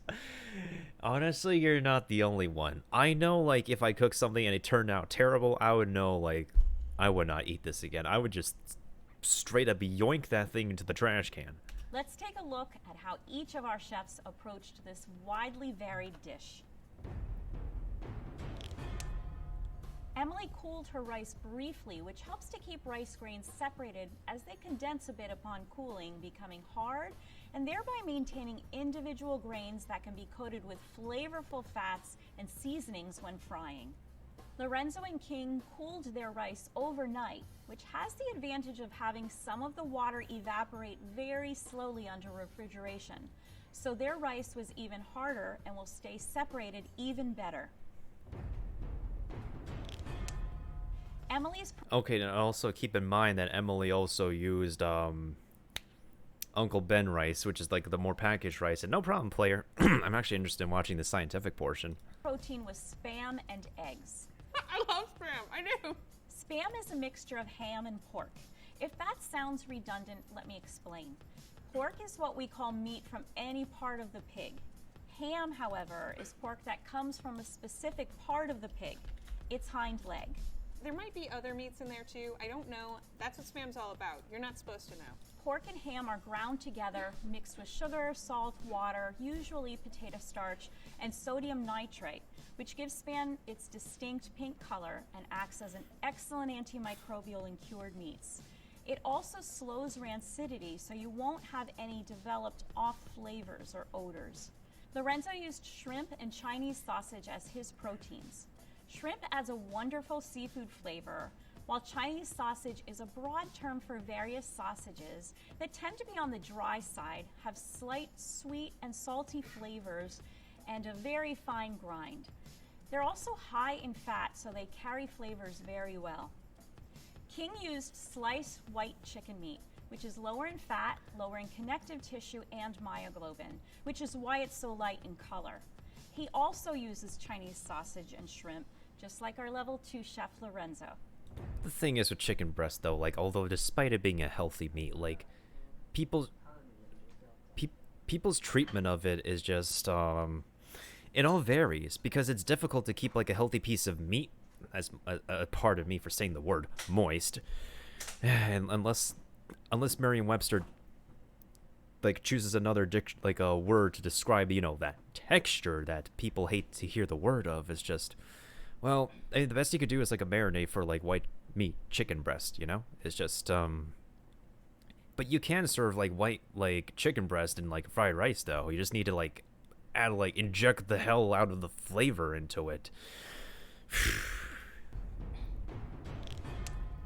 All three chefs included garlic and onion, both of which have flavor compounds that become more mild when cooked in oil. Mm-hmm. When you saute garlic and onions in oil, you extract the lipid-soluble flavor compounds and infuse the rest of the dish with these aromatics as the oil is dispersed throughout. That's how you would explain it. All three also used soy sauce, which is a fermented product of soybeans. It's dark in color and very salty. That's the word I was looking for, fermentation. Like, if it's not just the salt that you get from soy sauce, but you get like the fermented element that you get from like soy sauce itself that you don't get when you're like eating like natto, like sticky soybean snack from Japan. So there's that element. It becomes like a niche flavor for Asian cooking, but at the same time, it's like, it's part of what makes a lot of Asian dishes. Each incorporated sesame oil as well, which is also dark and infused with a toasty, nutty sesame flavor. Mm-hmm. It can be a bit overpowering, so you want to use it sparingly. The thing is with sesame oil, though, is like you can be a tiny bit more generous with it. If you think that you can use sesame oil like a lot more sparingly, truffle oil. It's the most expensive freaking oil. It's the most exotic oil, and like, it is a lot more overpowering than freaking sesame. Like, God, like one time I accidentally threw in like too much. I have like an olive truffle oil hybrid. I don't know if it's like authentic truffle though, but the flavor element of it is just way too overpowering. I accidentally added too much into my aioli, into like a lobster aioli one time, thinking it would be okay, but no, it had to like completely explode with too much truffle extracted flavor in your mouth. It's unbelievable. So you could be a tiny bit more generous with sesame oil, but with like, and a lot more generous with olive oil. A lot of times olive oil is actually pretty good for you if you have the right, like the authentic olive oil, but like truffle oil is like where you have to watch out for. Because it's powerful, you guys. You don't want it to just overpower everything. Emily was the only chef to add ginger, which is distinctive in flavor and adds a slight bite due to the presence of gingerol, which is a chemical relative to capsaicin in chili peppers and piperine in black pepper. She also added carrots for color and slight crunch. Carrots retain their bright orange color when cooked in oil because oil protects beta carotene from oxidation and bleaching. She added green peas, which were frozen. Frozen vegetables are great to use in a dish like fried rice because they retain their shape and nutritional quality well.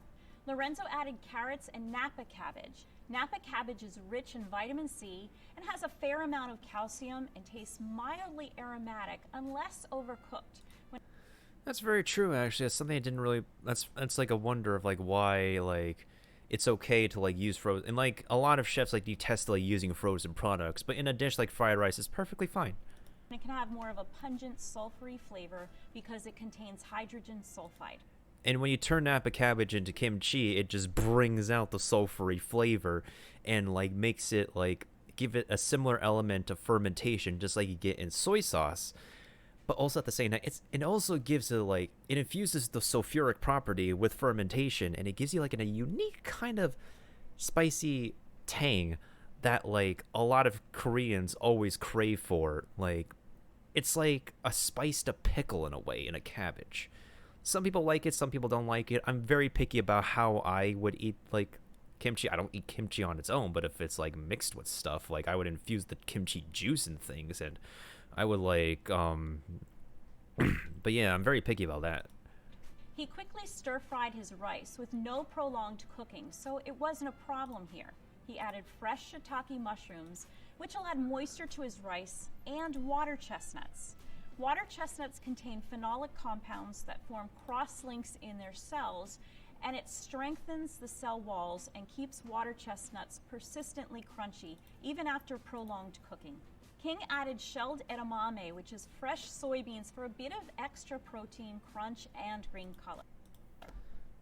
If you think about it, this man's adding a lot of protein in there. He put in chicken breast, shrimp, Chinese sausage. Edamame is actually is like a type of bean. It is a protein. Then he throws in eggs in there. This is definitely something you give to a bodybuilder, honestly. Like, when you work out and your muscles become so sore that you, like, get lactic acid to, like, that's the burnout that you feel after you work out so hard. And this is coming from someone who loves to do weights a hell of a lot more than cardio. Like, you feel the lactic acid, like, that's, like, going through your muscle that's trying to, like, repair that. And that's why, like, a lot of bodybuilders will actually drink their protein shakes or, like, have a protein fit meal, like, after a heavy workout, is to, like, repair the damage that's been done from, like, getting their muscles sore from doing all that heavy lifting, or all that, like, all the muscle work that they do in the gym, or, like, a routine and stuff like that. So you get some carbs in here, but also at the same time, if you fill up on the protein, this is actually worth, like, eating a bowl of after a workout. He also seasoned with oyster sauce, made from fermented oysters, and fish sauce, traditionally aged in barrels for weeks to months. All three of our chefs added eggs, which are a traditional part of fried rice. Emily and King scrambled their eggs with the rice, while Lorenzo cooked his separately and added them at the end, causing Lorenzo's eggs to look like an addition instead of an incorporation. Whoops. Emily... I honestly have to experiment with that, because, like, that's what I usually do too. I'm like, cook the eggs beforehand, remove them, add them back into the dish, like, in the pan later. So I don't know, maybe I should try to actually incorporate the eggs as it cooks with the rice. So that might be, like, that might actually give a nice a better textural contrast and better incorporation of eggs than actually, like, you know, adding them back in later. and Lorenzo used non-stick frying pans. Non-stick coating on pans of this type are made from Teflon, which is like a plastic because it's a polymer of long carbon chains stabilized with fluorine atoms. This works well, and you won't have any starchy rice that clings to the bottom of the pan. King used a wok, which is a more traditional method of cooking fried rice dishes. Woks conduct heat extremely well, both in the center, which is the portion of the pan receiving direct heat, and also around the slanted sides of the dish, keeping all ingredients warm. It's very situational with a wok, though, because, like, as Binging with Babish said, you're gonna get all the heat, like, concentrated in the center primarily. So unless you can keep all your ingredients, like, rotated and, like, and move the pan accordingly to get the heat evenly incorporated, then it's very situational as to like when or how you can use a wok when you're cooking Asian dishes. All 3 cooked at high heat for a short amount of time. Emily garnished with crunchy green scallions and pepper sauce, along with her ever-present ketchup. I like how she said ever-present.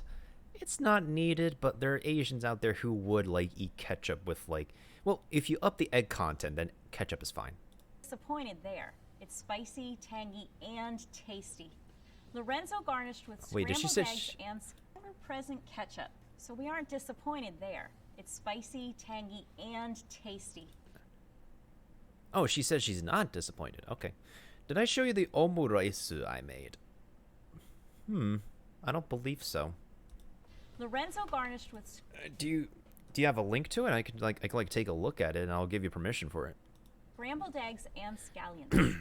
King also used a pepper sauce and crunchy raw green scallions, but added a visual as well as tasty addition by utilizing Japanese mayonnaise. It's made with only the egg yolk as opposed to American mayonnaise, which typically uses the whole egg. It certainly added visual appeal to King's fried rice. There truly isn't a right or wrong way to make fried rice. It's often just a matter of what is available at the moment the hunger strikes you. Next time you're looking to clean out your leftovers, we hope you'll take inspiration from our chefs. So I can't actually like rate this as like a whole video because you're looking at 3 different visual performances on 3 different visual performances. So overall, I would say it's probably on, like, if we're going for the overall score, the way Emily like makes it is like as if you're a college student, you're hung over, you're coming home, you come drunk home from a party, want something to eat at 3 a.m. It's like something you would fix up. And Lorenzo is like home cookish, but he kind of overdid it a little bit. Like he did it a little bit more extra than I would have like anticipated. King, I would say, is definitely more of the restaurant route, considering he's a professional. So it's like, it's not, their performances aren't completely disgraceful, but there's like a little bit of cons that just doesn't make this like Lorenzo and King like completely Asian AF for the way they prepared fried rice. So I guess it's leaning more on the, I guess it's leaning more on the 7 out of 10 side as well, just like binging with Babish. Like, they have their own individual ways of making the dish, but it's just not, it's not really completely where it should be and stuff like that. Anywho, the reason we were here is player is just that because lately this month, Nigel Ng, like a comedian from Malaysia, became so viral for reacting to BBC's video of, well, the first few. Drain it. What's she doing? What's she doing? Drain the. Oh my God! You killing me, woman! Hiya, drain the. The rice. She draining rice with colander. Hi. Yeah, that first 15 seconds itself is like, not just those 15 seconds, or pretty much this whole entire video is what got him viral on. And now it got like everybody on the same bandwagon too. I even reacted to the exact same video like at the beginning, and like I'm sure even my older sister is shaking her head like as she glances over. But like it's. And as I said before, like, you can't fault the entertainer, you can't fault the host. It's literally the people who she works for that's just giving off the misconception of how this rustic Asian dish should be even made. It's just unbelievable. But, like, yeah. After Nigel uploaded this video, like, a few weeks ago, it's just everybody jumped on board the bandwagon and just reacted to the same exact video alongside him. I looked at the video myself, and it's like, there's only a few things that she did okay, but also at the same time, it's like, she's just going off the script. What can you do? What can you actually do? Like, if you look on YouTube, they didn't upload it on YouTube. They only have it up on Facebook. Like, if you look up BBC, literally the third result on YouTube is BBC food, egg fried rice, and then you have like people's reaction to it. And then you even have like the Chinese version of like of the reaction to the BBC video. Oh my god, home cook reacts at the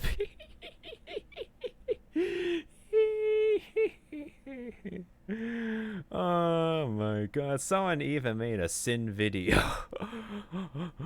Oh my god, this is just perfect. I don't know if you're still there, player, but like actually I think the last thing I'm gonna do is just watch. I just want to watch the Chinese reaction because I want to see like, oh my god, I need to watch this reaction for myself to see how genuine it is.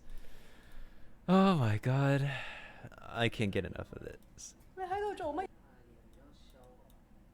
你喺度做乜嘢啊？嚇！粒粒皆辛苦。唉，對唔住啊，農夫。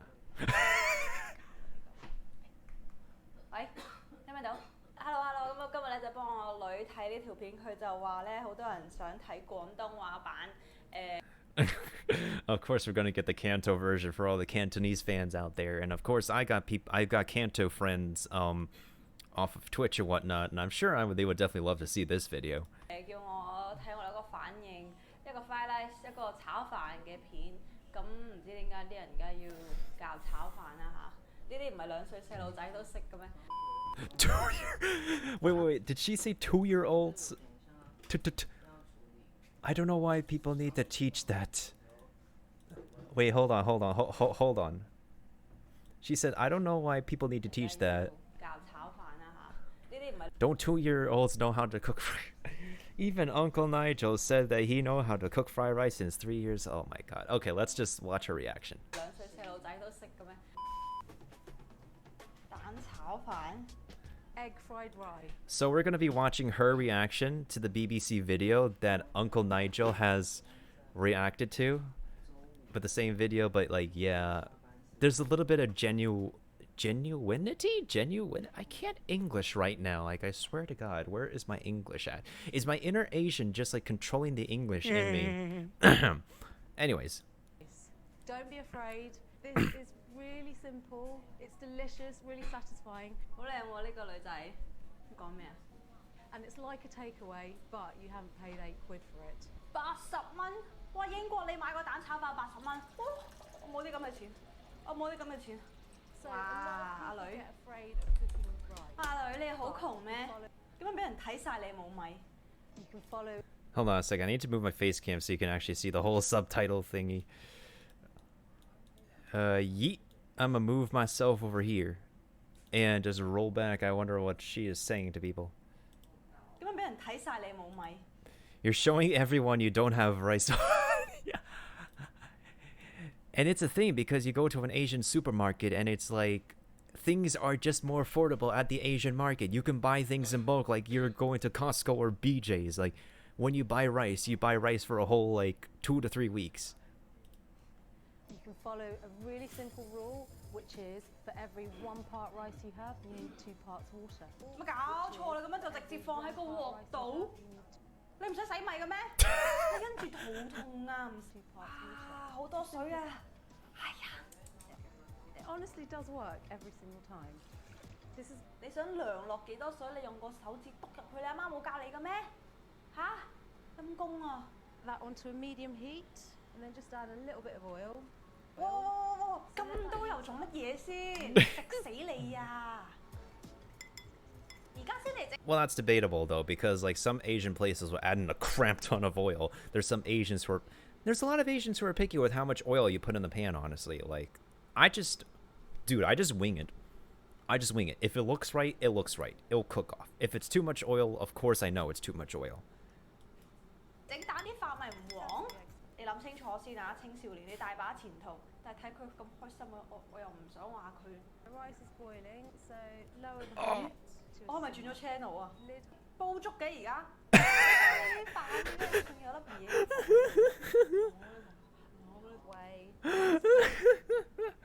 ？Oh my god, the sentiment is the same. Are we making congee? Are we making the stuff my older sister eats when she's sick? Oh my god. 我俾啲信心你嚇，炒翻啲蛋，唔好炒到咁熟啊！如果咪陣間咪過熟咯，你同啲飯一齊。我冇眼睇，我冇揾題啊，心痛。嗱，青少年你大把前途，你唔好亂嚟，你唔好衰咗。你喺度做乜嘢啊？而家先使咪冇用㗎，女。粒粒皆辛苦。唉，對唔住啊，農夫。Oh my god, that reaction is just so authentic. Oh my god, that reaction is just so authentic. I think I get the idiom though, like. So rinse it, and that will just keep the rice nice and light and fluffy. Right. 睇緊啲乜嘢？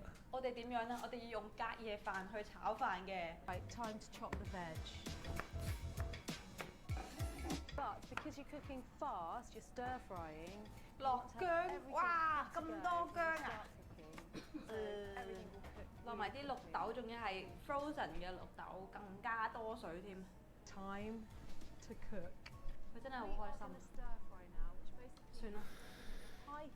To be fair, she's just the host is just happy for the camera. Again, it's her job. That's how she does things.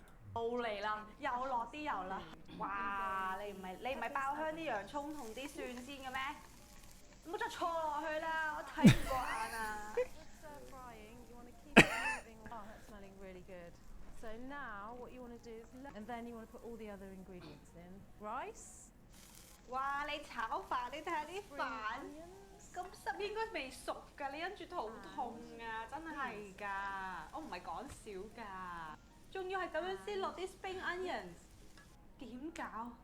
哎，我係咪睇緊美女廚房？你唔落豉油咧，我入嚟打你㗎啦！ Oh wow, that looks so good. 擘大眼講大話。我係我教你唔好講大話㗎。soy sauce， 得。哇！呢個咩嚟㗎？哎呀，真係唔得啦！要用蠔油啊嘛，同埋麻油啊，麻油香。哇！真係好靚女啊，不過。哇！你見唔見到一忽忽㗎啲豉油？哦，試味啦，試味啦。Actually, she has a point though. Like, I noticed the soy sauce didn't really incorporate correctly. She just drizzled the sauce on there. It didn't get really mixed into the rice pretty well. 試味啦，嚟啦！你唔好同我哋再講大話啊嚇！你唔好再錯落去啦。喂，唔同咗樣嘅個炒飯，點先？冇嘢講喎。You can taste the ginger, the garlic, veg is still fresh. 我幫你講。Really, really good. 錯。So delicious. 呃人。心痛。嗱，你有咩事咧？下次炒飯你揾我 ，OK？ 你打電話俾我，我幫你整。你唔好咁樣上網俾人笑，知唔知啊？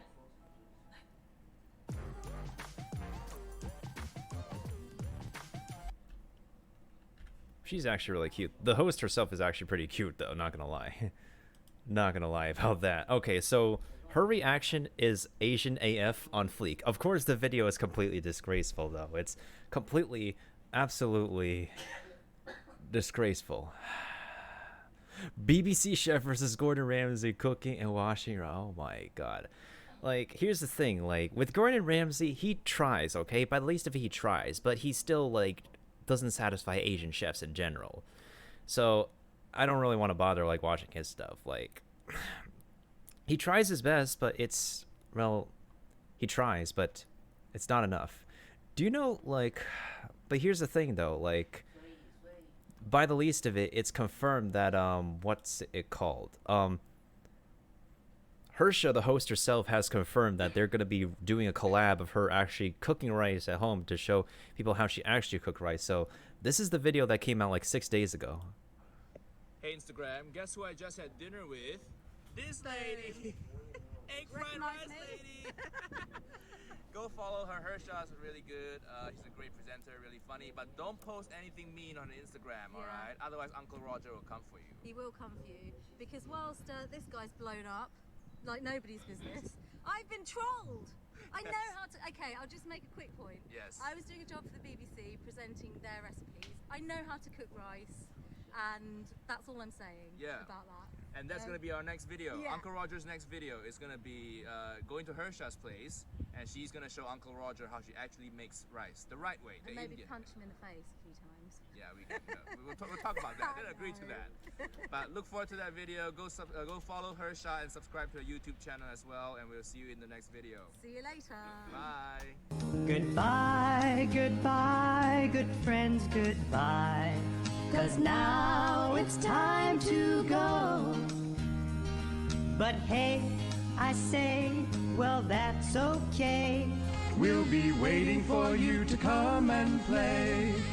To come and play. To come and play. Bye now. Yes, she confirmed it herself. She was just doing a job for BBC. She was going by the script. She was paid to do that. She was paid to look good on camera for... to look good on camera and stuff. Before... Yeah. So yeah, she confirmed to herself it was just a job. Of course she knows how to properly cook rice and stuff. It's just that the people who she works for made her like look bad on camera. Yeah, honestly, BBC is just complete trash at like how they put their employees to work like that, honestly. Anyways, before I switch categories for today and before people actually express interest in talking with me and not about Asian cuisine and Asian culture and whatnot, I am actually going to go ahead and watch somebody, a YouTube homie, who actually knows his way to cooking fried rice. And it's okay if you head out now, Player Drag. I'm just going to relish in one of the best Asian AF channels on YouTube about how fried rice should actually be done. Food and life, such a beautiful thing, don't you think? If you guys enjoyed this content, don't forget to like this content here. Also, click on the bell. Come on, be a part of the notification. Gang! Here we go, guys. I got some extra rice left, so I got roughly around 2 cups of cooked Cal Rose rice here, guys. Last night I ate I don't know what I ate last. So actually, he did I skipped over like the first video because it was like a 6 minutes like longer because he cooked this. The difference is that like he cooked this one indoors versus cooking it outside. Yes, he's using induction at the same time, but I trust my dude. I trust my dude out here. So let's see how he prepares like his version of his 2020 recipe versus the wok recipe he did outdoors like way back. Last night, but I ate it with rice, and I got 2 cups of this left. Why not just fry it into some fried rice? So 2 cups of cooked Cal Rose rice. We got 3 eggs. We got some white pepper. We got some chicken bouillon. We got good old fish sauce. We got some sugar over here. Oh, this man knows what he's doing. He got the fish sauce. He got the chicken bouillon. We always got to have the chicken bouillon in the cabinet. For our protein, we got some eggs. We got some shrimpies here. We got 1 Chinese sausage, and we got 3 garlic. First, turn on your wok. I have this beautiful mini wok here, which I'm just gonna turn on the high. As we wait, let's prep our stuff. So 1 Chinese sausage, which we're just gonna roughly slice down like so. If you guys never had Chinese sausage ever before, try it, guys. It's not like your ordinary sausage. Here's something you can do to elevate your fried rice. If you want to go fancy, go Kobe. Not Kobe beef, but like if you want to like completely dump your wallet, get Wagyu, Japanese Wagyu, cook that down. You don't need extra oil. Like you get the fat content out of Wagyu like pouring into the rice. You can also use dry aged beef, which adds an extra level of nuttiness to like fried rice too. That's not so. Say that. It's more of a sweet. Oh, that actually reminds me. I should watch an extra video before we finish. Savory sausage. Okay. Next, we got garlic, which we're just gonna roughly chop down like this.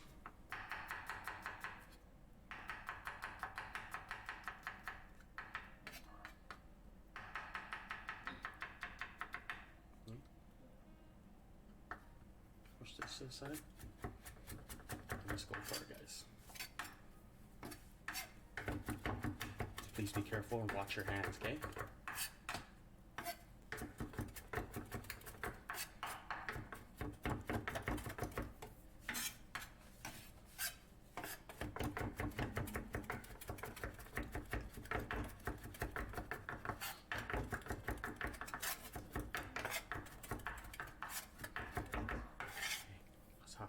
Next, we got some shrimp, which we're just gonna peel. Oh, this man's can peel a shrimp. Watch the moisture, dude. 3 big, beautiful shrimp. We're just gonna slice them. Alright, so he's chopping them up, which is okay too. Chunky. I don't know, I'm slicing it. Just chunky, guys. Just chunky. Right now, guys, I'm not too worried about cross-contamination because we're just gonna mix it all together. It's nice and hot. 2 tablespoons of oil in. Oh man, that amount of oil, man. Back it up. 3 cracked eggs into our oil. Damn, those whites are cooking quickly, bro.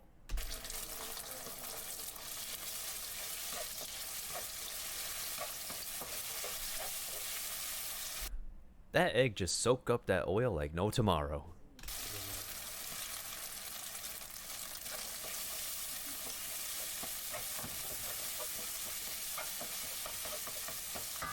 Okay. Eggs nice and cooked. Take it out. That's a lot of oil I put in. Next, shrimp, sausage, and garlic.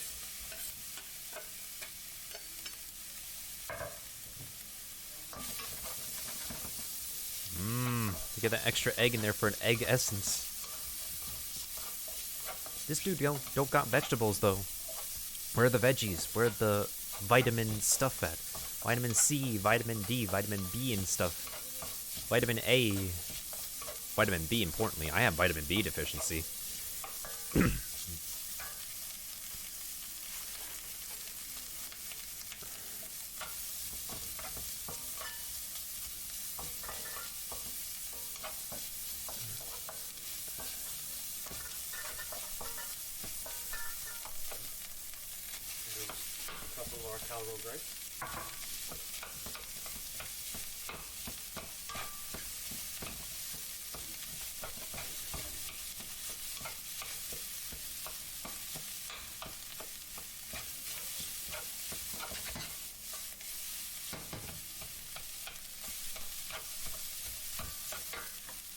Teaspoon chicken bouillon.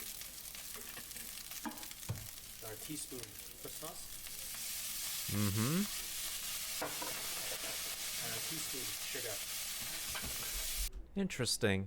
Not only did he add fish sauce in there, but he also threw in sugar in there, and so he also got so his mainly sodium content, unless he's adding soy sauce, is primarily from the chicken bouillon and the Chinese sausage. Okay. I need to start adding oyster sauce to my fried rice recipe.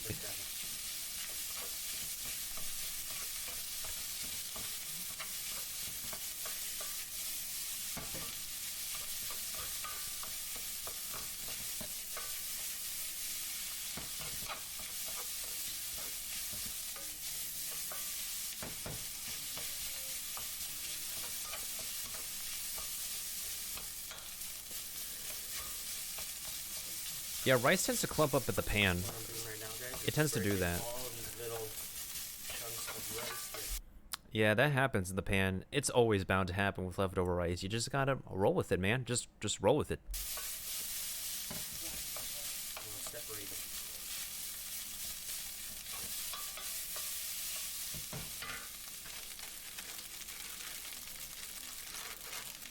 Teaspoon white pepper. Mm-hmm. White pepper, at least it gives it a kick. Go back to the egg. Okay.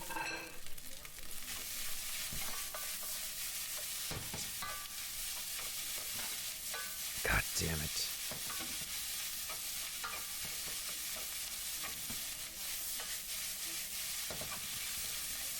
Hey, what's up, Peanut Butter King?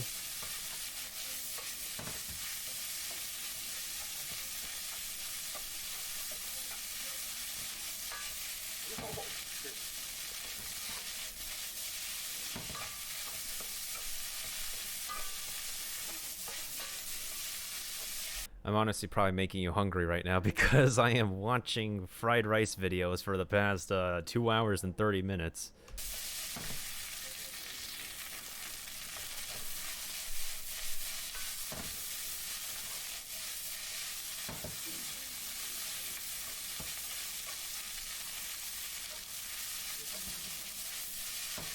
Oh, it's just the sweet sound of victory in my ears, honestly.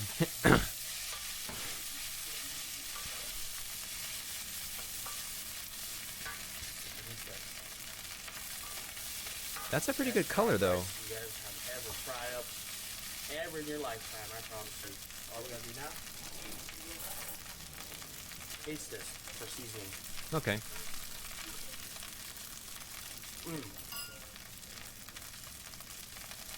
That, my friend's perfect.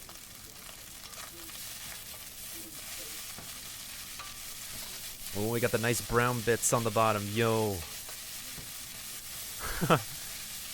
Those brown bits. Oh, what's he doing? Is he making a takeaway or something?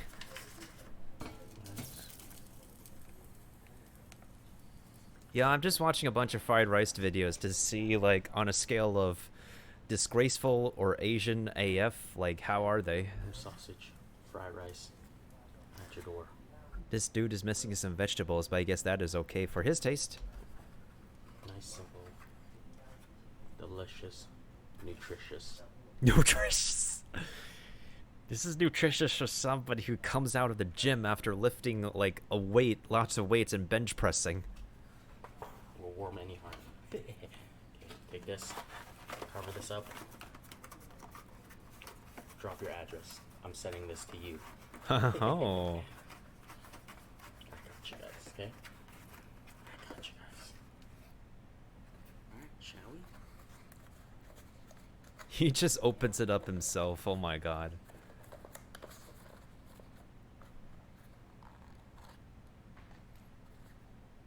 This, my friend, is the fried rice of your dreams.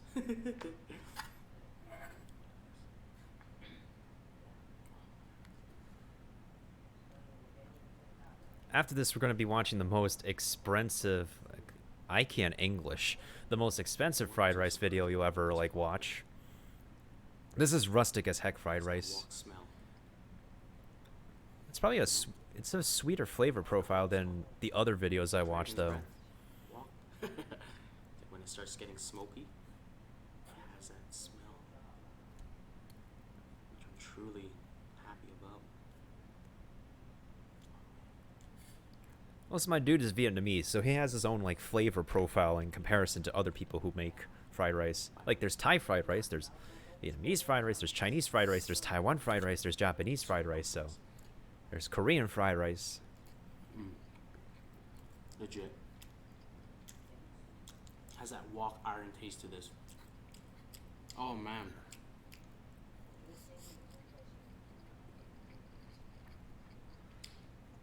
If you guys want to know where I get my wok from, or that wok was from, it's from Superstore.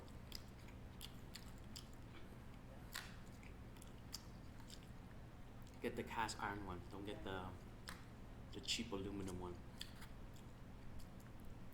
That's true. Oh man.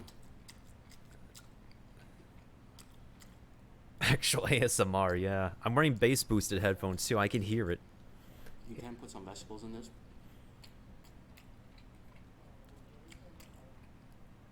I had none.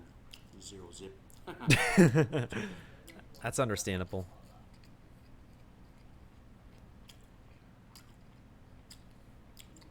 All meat fried rice. I would always make sure to have at least one vegetable, though. But you work with what you have. It's a leftovers turned into an amazing dish. It's like what you do with casserole, too. You know what I'm thinking now? I always used jasmine rice. Well, you can use jasmine rice, but try switching up your rice game or your rice grain game. This right here is cow rose. I want to say the texture on this is amazing. feel like I'm gonna be spending the whole evening watching fried rice videos. I think the only rice I wouldn't fry up or fry using would be basmati. Ah, yeah, that's true. Basmati rice is its own profile. You don't need to stir fry it. Basmati would be too light, or won't hold its structure when you start frying it, you know? I've had my fair share of rice too. Mexican rice, basmati rice, jasmine rice, Korean multigrain rice, Absolutely amazing. brown rice, yellow rice. Don't call out, make it at home. The donation goal never happened, so See that? I have to change that. That's love, my friend.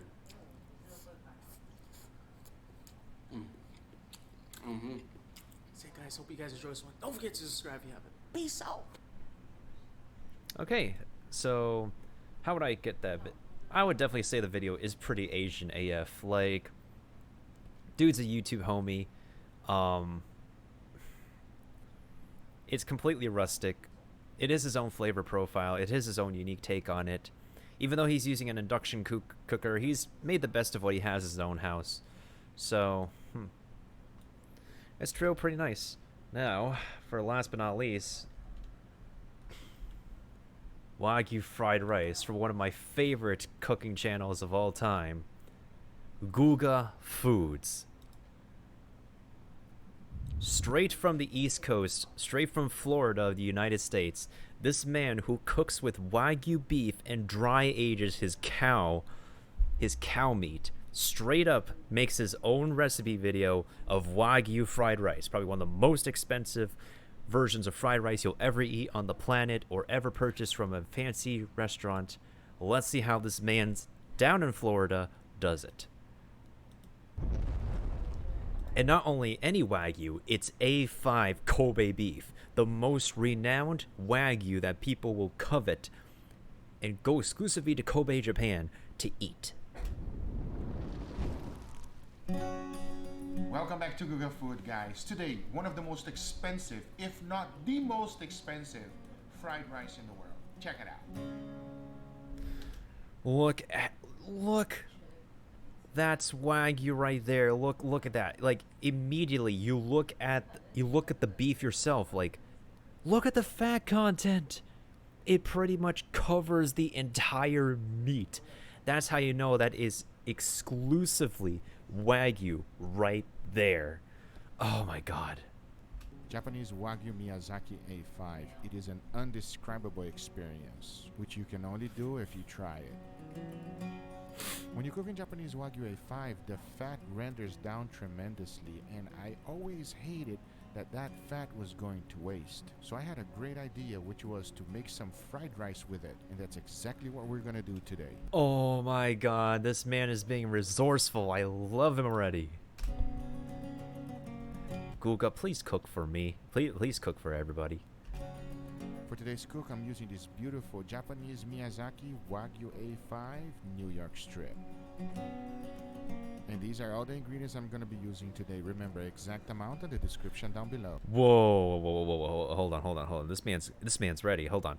We have one stick of butter. We have 4 eggs. We have carrots. We have, is that 5 cups of rice? We got some red onions. That's either red onions or shallots. We have, that's red chili. I approve of that.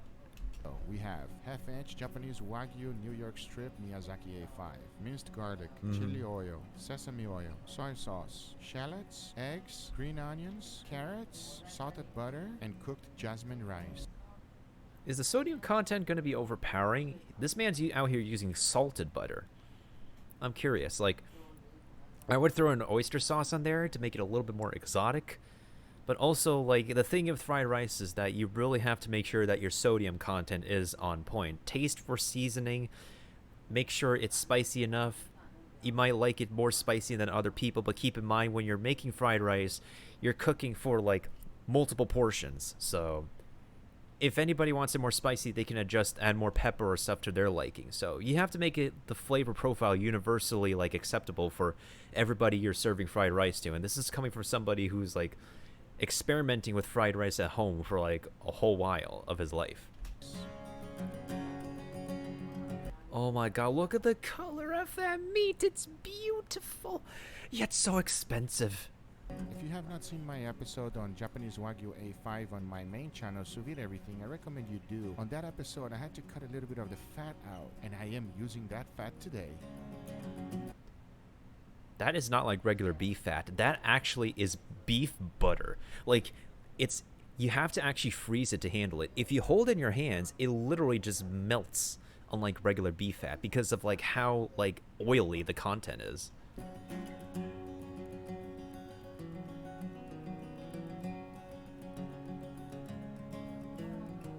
Now I'm going to be combining all these beautiful ingredients together to be making the most luxurious and expensive fried rice you've ever seen in your life. So let's do it. This is one of my tastiest just chatting sessions I've ever done, and I don't regret it one bit. This man's out here using charcoal. Yes. I mean, don't overeat charcoal cooked stuff, because like it can have an effect on your like respiratory system, but like once in a while it's a pretty good occasion. I like my Korean barbecue cooked this way. Enough talking, I need to shut up.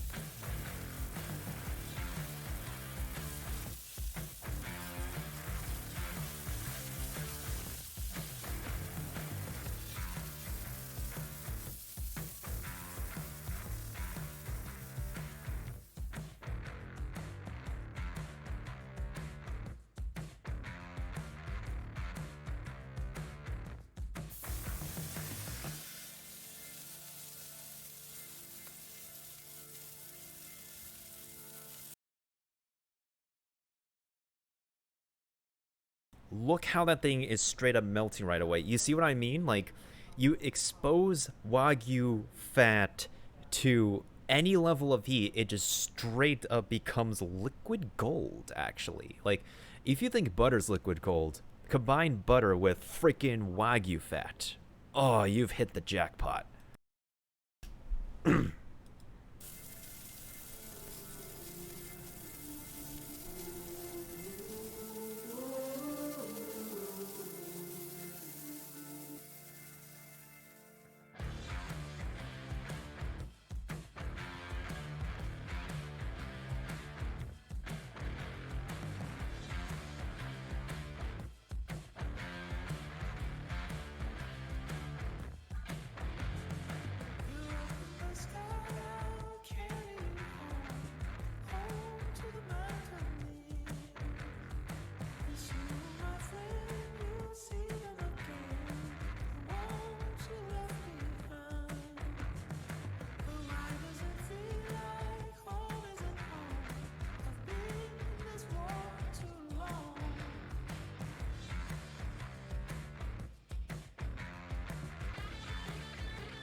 Angel, what do you think, buddy?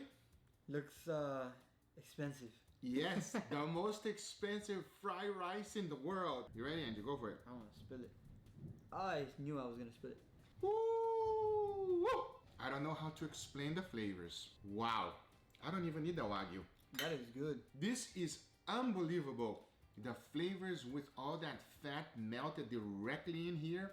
It is fantastic, everybody. What do you think? It's awesome. I know you want to try the Wagyu. You're dying for the Wagyu. Yeah. All right, let's go for the Wagyu. Ready? Wow, come on. Oh my god, I wish there's smell-o-vision so I could just smell whatever the heck they cooked that. It's just... Oh my god, like... I wish I could really smell what the heck that's actually... Oh my god. Yes, Wagyu is expensive, but god, that flavor profile has got to be one of the... Not just expensive, but most, like, out-of-this-world flavor profile you get all time. Like, that you won't smell in any regular fried rice before. Go for it.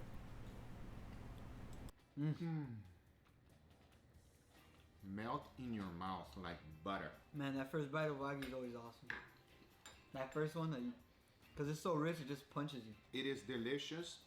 I believe using the fat from the Wagyu to cook your fried rice, it's perfect. Remember last time you ate the Wagyu, you said you're eating Wagyu rice? Today you're eating Wagyu rice, huh, Angel? Today I'm actually eating Wagyu fried rice. Wagyu fried rice. That sounds cool, right? Wagyu fried rice. It tastes like a really, really juicy fried rice. I don't know, man. And then it's got like a little bit of spiciness to it. Not a lot. Very small amount of spiciness. You just kind of feel it coming in at the end. And it's awesome. And then with this, it finishes it off. The Wagyu is fantastic, everybody. Wow. It's like the cherry on top, pretty much. Cherry on top. Here's the thing, if you're gonna buy Wagyu and you're going to try Wagyu, this is a fantastic way for you to use the entire piece, including the fat. Because if you can tell, it is cooked to perfection. This is a thin Wagyu, so it is perfect. That way it's cooked medium rare. You're using that fat. Guys, you have to try the Wagyu fat. I don't know how to explain it to them. It is amazing. It's like when you bite the steak and you get that juicy feeling, like when you bite it and it's like boom, juicy. Yeah, it's a big explosion on your mouth. That same thing, you have that kind of like wetness or flavor in the wetness. Fantastic. Awesome. I think if you want to try with something else, pork belly should probably be very good as well, using that fat from the pork. If you don't have Wagyu available, that will work just fine. But if you have that Wagyu, use the Wagyu. Use the Wagyu, man, and you won't regret it. The Wagyu's the cherry on top, man. Look, it's like butter. You don't need no knife. You don't need anything. It's fantastic. Dylan, you want to try it? You do? Come on over. Dylan is behind the camera, guys. He really wants to try this Wagyu, like always. Are you ready to try the Wagyu? Come over here, buddy. I know. He's a Wagyu lover. I mean, yeah, go for it, Dylan. Oh my god, this dude is lucky. This is the guy's son. Very juicy. How do you describe it, man? You gotta say it. It's good. It's good, huh? You want some more? Oh, I bet it's more than good. Get out of here. It's gotta be delicious. He gave you the stank eye. You gotta finish the video. I know. Okay. Guys, definitely, if you're making Wagyu, don't let that fat go to waste. Put that fat to good use on a beautiful fried rice or something else, because it is worth it. Agree? Oh, very worth it. I hope you enjoyed this video. If you do, make sure to give it a thumbs up. If you're not a subscriber, be sure to subscribe for future videos. And remember, if you're interested in anything I use, everything is in the description down below. Thank you so much for watching, and we'll see you guys on the next one. All right, Dylan, now you can eat it. Yes. I know you've been dying for the Wagyu, my boy. Dying for the Wagyu. I'm gonna cut it real small for you, because if not, you eat all of it. We're gonna keep you under control today. Yeah, because if not, we won't have Wagyu left for both They don't of know. us. They don't know. Dylan eats more steak than me most of the time. As soon as the camera cuts off, Dylan comes through and Dylan vacuum cleans the Vacuum the cleans. Vacuum cleans it? Vacuum cleans the board. Here you go. One more, buddy. Look at, he bit the fork. You gonna eat the fork too? No? We gotta go and enjoy our steaks. See you guys on the next one, everybody. Take care. Bye-bye. Oh my god, I actually do enjoy watching this guy for like, regardless of what he cooks. I enjoy his like watching him for his tips and tricks on cooking steak and grilling and the different treatments and whatnot of dry aged beef, Wagyu beef, and like his other channel, Sous Vide Everything, is a pretty good insight channel as to like how you could sous vide different types of proteins a bunch of different ways too. So I would say on the perspective that it would be on the dish itself, definitely Asian AF. So Google has got the right idea. I think he's nailed it down. He's got the flavor profile. He cooked it right on the grill outside. He definitely gets a thumbs up for me. So for me, on his preparation of fried rice here is definitely one of the most downright home, like down to earth, the right way Asian AF preparation I've seen, particularly with Wagyu beef and Wagyu fat of all time for fried rice. And that should be wrapping up like my before I get way too hungry watching more fried rice videos. I might pick up another one again. Actually, I do enjoy this, like analyzing like people preparing a particular Asian dish in a particular fashion for just because like somebody got viral for like BBC's preparation of having a host do fried rice in a very unethical manner. But anyways, Peanut Butter King, I'm gonna be actually switching games to a online game that I haven't played in a long while. I've been watching these videos just to kind of be put in a better mood because my perspective on the game that I'm playing next is actually not really positive. It's pretty negative at the moment. I don't know if my sentiment will change, but I do feel like I'm in a pretty good mood. I don't know if I will go back into the game I'm doing next. It's going to be Adventure Quest 3D, but I do need to take a break first from like reacting to like all these fried rice videos, and I need to prepare my body and mind for what's to come, because apparently like the people who initially follow me for the game I'm streaming next, and they're only here for the game I'm streaming next, and barely any one of them are around to be considered like, I know everybody has their own life to live and whatnot, but the thing is that like whenever I talk to them, like they have a very, I don't know if I could describe it, like I don't know, I don't know if it's like a cult mindset or something like that. Like they're all synced to this one game as if no other game exists for as if no other game exists in their life. Like there's people who tell me, oh, I enjoy Legend of Zelda, I play League of Legends, I play PUBG sometimes, or sometimes I go on to Fortnite. Yet if I try to stream the games that are not battle royales, it's just it's just I can't appeal to like the said people. You just can't connect with these people who are so into this game and not really into anything else, because they got like a mindset that is completely it can be despised by like a great amount of people, and like the way they talk and message is just like, probably, as you can probably observe, like sync to a particular mindset. And another background story is that like this game is a cross-platform game, so you can play on your computer, on your phone, on your tablet. I don't know if it will be on consoles, but I just play it for the nostalgia factor, and that's it. I'm just not looking to be a player heavily immersed into it, just as all of these like players who just get themselves so deeply involved they become like a cult or a guild. They form guilds when there's no guild system in place. So and I appreciate Magic and Peanut Butter King, for sure, for sure. I'm just completely introverted, and I like to play and watch stuff that I like to do.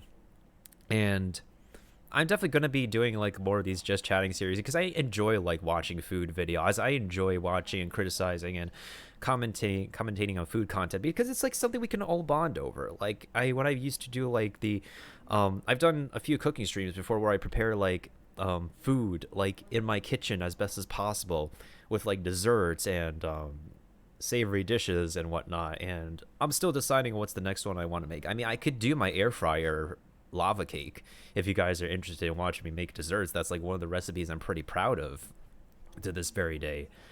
So in any case, I'm just gonna go ahead and go into intermission real quick, and we shall be right back with some Adventure Quest. So give me like maybe a minute or two, and because I need a bathroom break, and I will be right back with the next game for tonight.